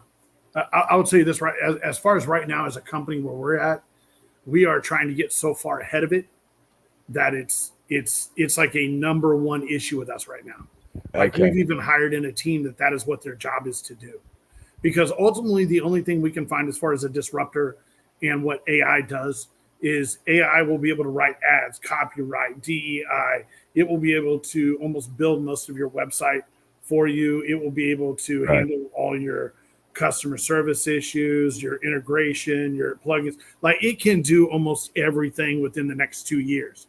The only thing it can't do is sell. the product. Yeah, and you and I talked about this, right? Like you've got to have salespeople. You You've have to got to have have a someone sales who staff, knows the ropes. You've got to have somebody Right. who can actually talk to people and make and, those connections, and right? that's actually part of the reason why, as a white label software company that we are, me and my partners started getting ahead of this because we know that eventually we will be able to cut our costs off the back end tremendously. But the ad agency then are the ones, whereas before, us on the backside, we make a ton of money and then we build it and then they sell it and they make a ton of money. Right. This, our profit margin is going to go up, but our payroll and stuff's going to go down. But over here, the money's going to skyrocket. So we're getting harder into the sales portion because we know we're going to have to evaluate how we do business. There'll be a lot less building because we'll have more hours. We'll be able to cut down our production crew, like all of our engineers and stuff. We'll be able to cut them in half, put out the same amount of work, if not more. But then that means we've got to sell. Yeah, and while some jobs may become kind of cut, other ones may grow. Yeah. And it's kind of a back and forth, right? Because Yeah, that would be unheard of just a few years ago, right? Yeah, and I mean, and it affects every market, man. You got to Right. look. It's only a matter of time until AI and the robots, like they're already putting them into the fast food restaurants. And Yeah, that's the writing's biggest on the one. wall there. Yes. Those jobs are going to be taken. There's Yeah. no way around it. The companies will invest into it. And then just the other day, we were looking at this software program for paint robots. Basically, it's a box that rolls around on wheels that has a shaker in it, so it shakes the paint and siphons it out and actually shoots it through rollers and paints the wall or sprays the wall evenly and goes up and down. Dude, it's nuts. They're going to take away painting jobs. It's because you're talking about contractors, especially those with that are into doing tear down and rebuilds and buying up property and these things can lay fixing up whatever. bricks. Yeah, right. I mean, I will say though, I always did enjoy when I was in the electrical business for a short period of time, driving through subdivisions. I did enjoy watching the Mexicans toss bricks up to each other. Dude, Like 1-2 stories. That shit was amazing, dude. That shit was amazing. Fascinating to watch them toss bricks up to each other. Me and another guy, we had a $500 bet here a couple of years ago, and there was like this housing development where they were roofing these houses, and there was an Amish roofing team on one side and a Mexican roofing team on the other side, and we were laying bets on who could get done faster, and the Amish won. I can't believe you know what I was gonna say. I figured the Mexican team would get done faster. The Amish team would have better work. Yeah. Oh, I can see that. The Amish team actually beat them. They tore the roof off faster. They got the roof off faster is how they got them. Wow. Yeah. But we were just blown away at how fast those guys were done. Like, that's great. 4.5 hours. That's like great. I was like, this is crazy. Full rip off and new roof up and done. 4.5 hours. Came back the next day and knocked out the gutters. I was like, wow. Yeah. Well, man, I want to say I've got one last thing to bring up with you, I guess. It's a Variety article, Variety Australia. And it's something that I found interesting. From tariffs to taxes to tyranny, Hollywood braces for the possibility of a Donald Trump victory. Oh, God. What I found interesting in this article, and I'm not really going to by any means read it or anything, but what is really funny, that the whole thing about this is that, Hollywood being, on the extreme left side, and you hear all the actors and producers and media companies, and they look, now mind you, 14, 15 years ago, they loved this guy.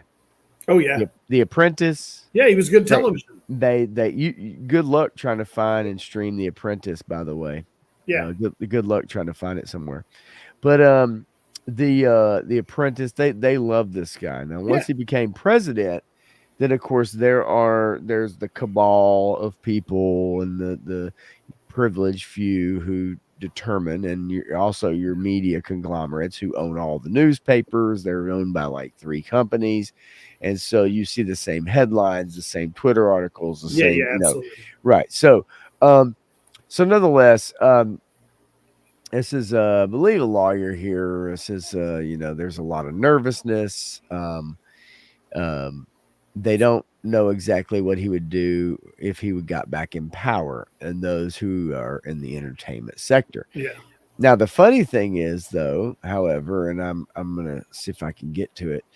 They always wanted to rail on Trump for being on Twitter and whatever, right? Making these statements and he hates immigrants and he hates black people and he hates whatever, right? And you see all the gaslighting terms, right? You see all the same headlines, the same old stuff.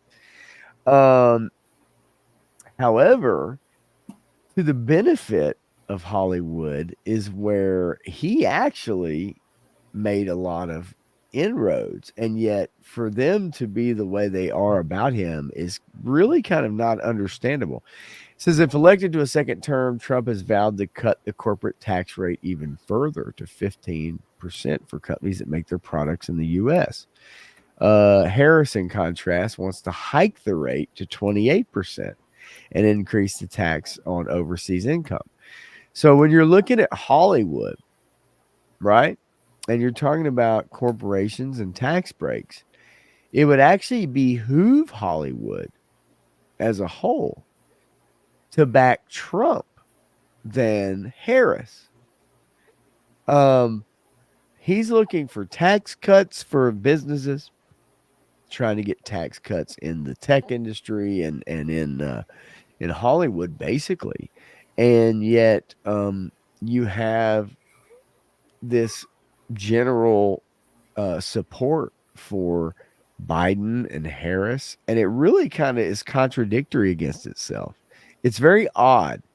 And this is a long article, and I would encourage anybody, if you really want to read it, if you do want to understand or try to understand a little bit about the Hollywood's obsession with Donald Trump and how much they can't stand him, but at the same time, how much they profited off of his presidential run or term in office, rather. In movie studios, they profit all over the world, man. Yeah, it's fascinating. And right now Hollywood is really in a bad spot. Like you have a lot of companies that are leaving Hollywood to go film in other states that get kickbacks, other countries they get kickbacks. Absolutely. And so it's interesting. California's offering all of these crazy tax exemptions if they make the movies in-house. Yes, absolutely, because they're wanting to keep all that money in-house. But the thing is you have a lot of other things that are tied into that I could understand why companies would not want to continue to film there.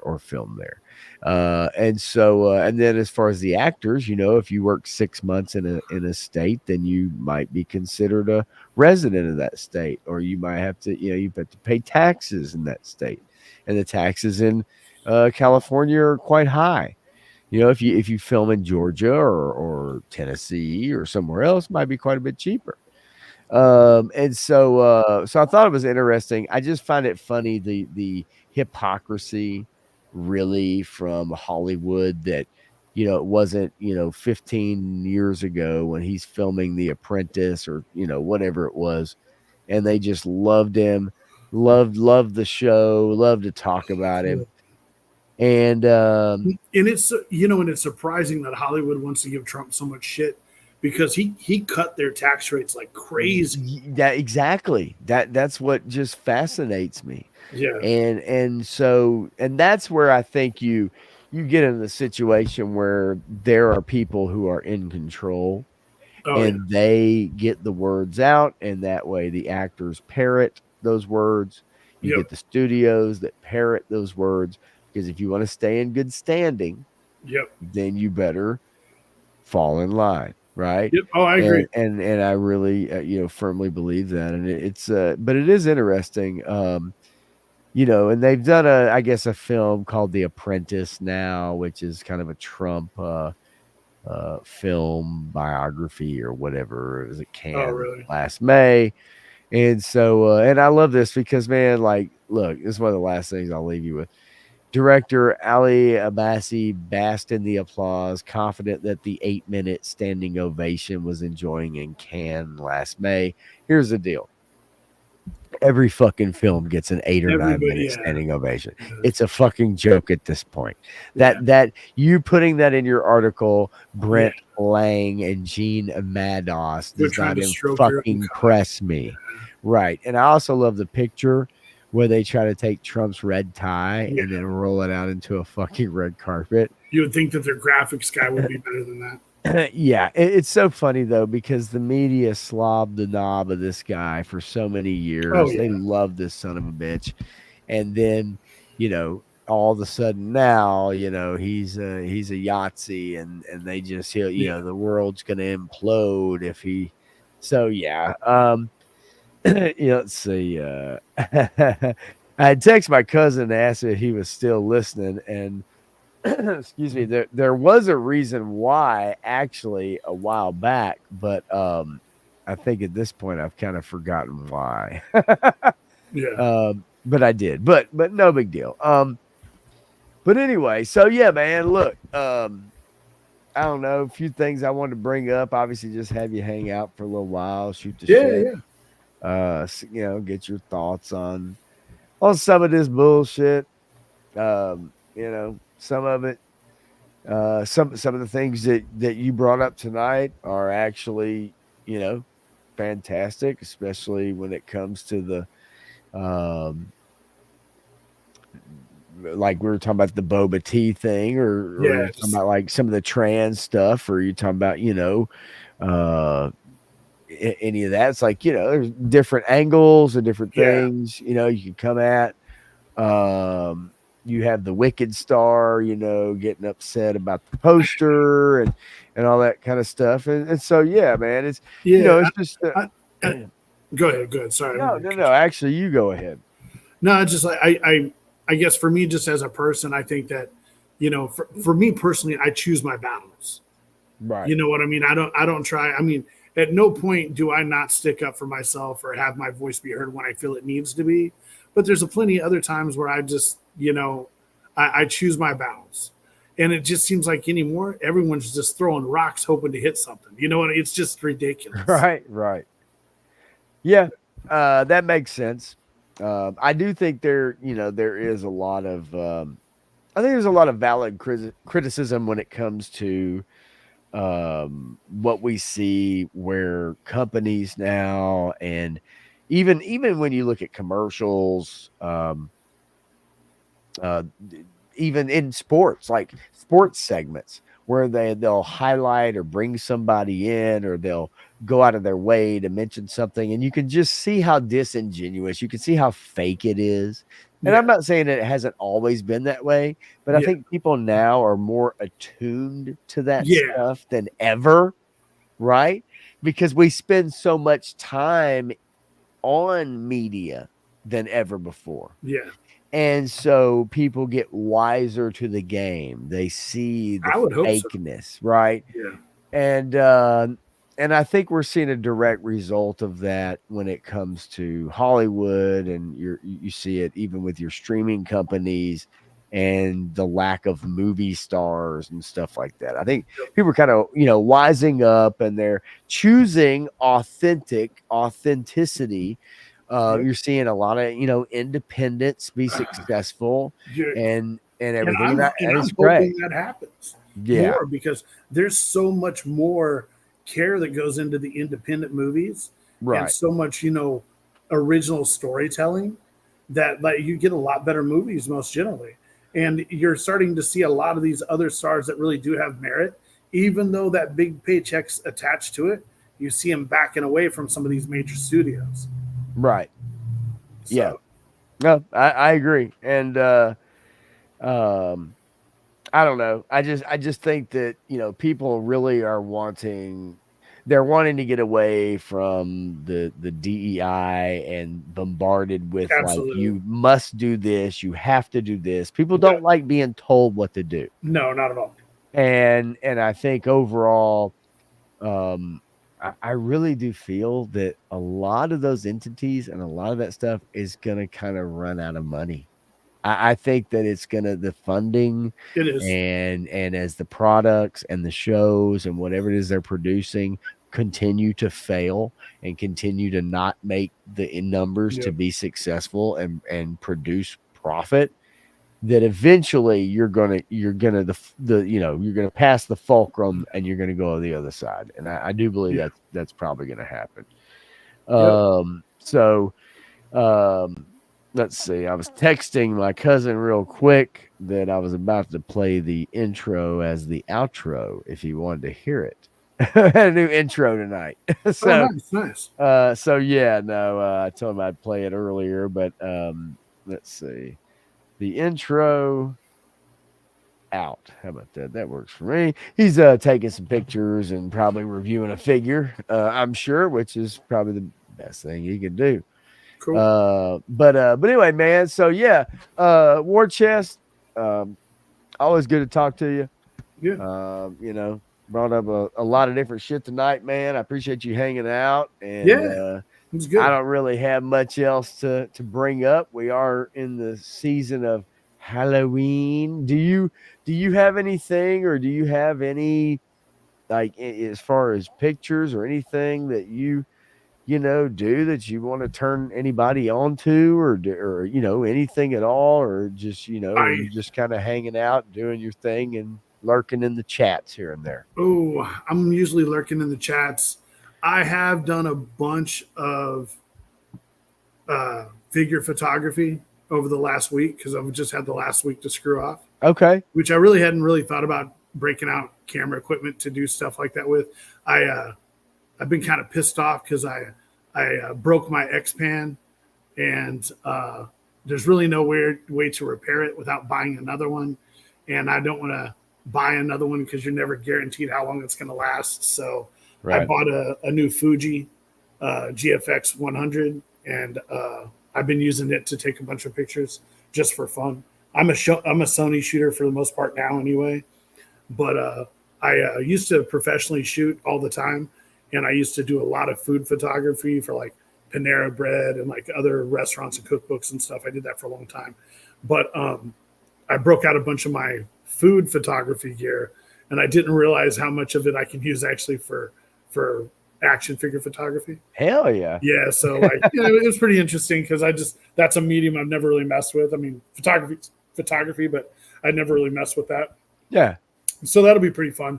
I'll start getting that up on my Instagram and YouTube channel. That'd be cool. But, yeah, hell yeah, man. And then I've done a bunch of videos for YouTube already, and I'll go ahead and start making those live. And I got in a bunch of my Monster Force shit. Some of it came today.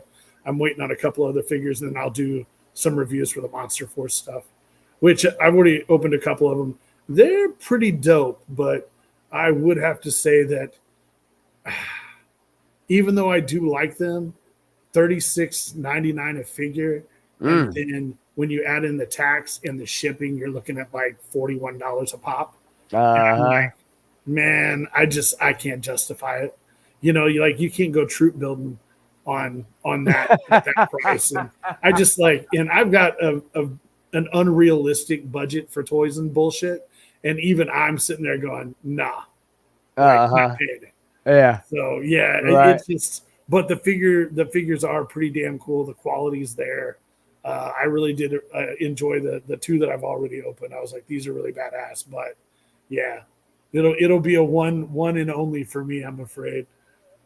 Well, if you do get to putting some stuff or getting some pics out or whatever, given your background, which I've seen some of, I'm sure people would be extremely interested in that if you do start. The photography came out really well. I was kind of surprised, and I didn't even do a whole lot of Photoshop.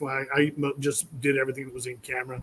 But I've got a lot of really ridiculous tools to use for that. So yeah, it was a lot of fun. Sweet, man. Well, hell, I don't have much going on until Tuesday. Gonna stream with Matthew Tuesday night again. Coming up, and then next Friday again. After I that. might be not confirmed, but I might fly to Nashville tomorrow. If I do, I'll hit you up. Hit me up, but I'm gonna be at a band competition all day. Oh, right on. Then Yeah, man. Yeah, all day and all night. I'm gonna be with the band until probably 11 o'clock at night. All right. But let me know. Let me know. Yeah, and yeah, I'll see yeah, what we'll I can do. do. Maybe I can meet you somewhere. At the very least. But yeah, man. No, that'd be awesome. And Take you up in the plane, scare the shit out of them. Oh God. If you have any more advanced knowledge of that, let me know. We don't ever plan anything. We're just like, that's let's kind fly of to the Colorado. most I'm like, all right, that's kind of the most fun time to do, right? Yeah. Matthew says they're preparing for next week's 36-hour stream and a voice project. Yeah, that's it. Don't forget about that toy drive charity drive. That Punk with Toys is going to be doing. 3-star draw says, "How you motherfuckers getting them already? My shit's coming to DHL, and all he did is print a label." He must be talking about Monster Force. Yeah, I literally just got mine today. Like it just showed up today. And I mean, in fact, I didn't even know they were in my box until I went downstairs around 3:30. Right. Yeah. Well, I don't know, 3-star. I don't know. I don't know what to tell you. But yeah, man, it's been fun hanging out. Always good to talk to you, buddy. And and I'm I know I'll be hitting you up here obviously soon and whatever. And I appreciate everybody hanging out tonight. I know we're winding down. It's after midnight. But hopefully next time I'll be in the toy room. That's cool. That'd be cool. I'll have the show. Next time, I'll let you sew some stuff off. For sure. But yeah, man, appreciate everybody hanging out with us. A little Pop Blender Unfiltered. And for you 3-star draw, I will play the outro, which is the intro, which is the outro. But anyway, so I'll see y'all next week, and I'll see you on Tuesday night on the Tuesday night evening blend with Matthew Matson. Tuesday night at 9 p.m. or 10 p.m. Eastern, 9 p.m. Central. Nice. Yeah. Anyway, all right, y'all take it easy. I'll holler at you in just a minute, buddy. And roll.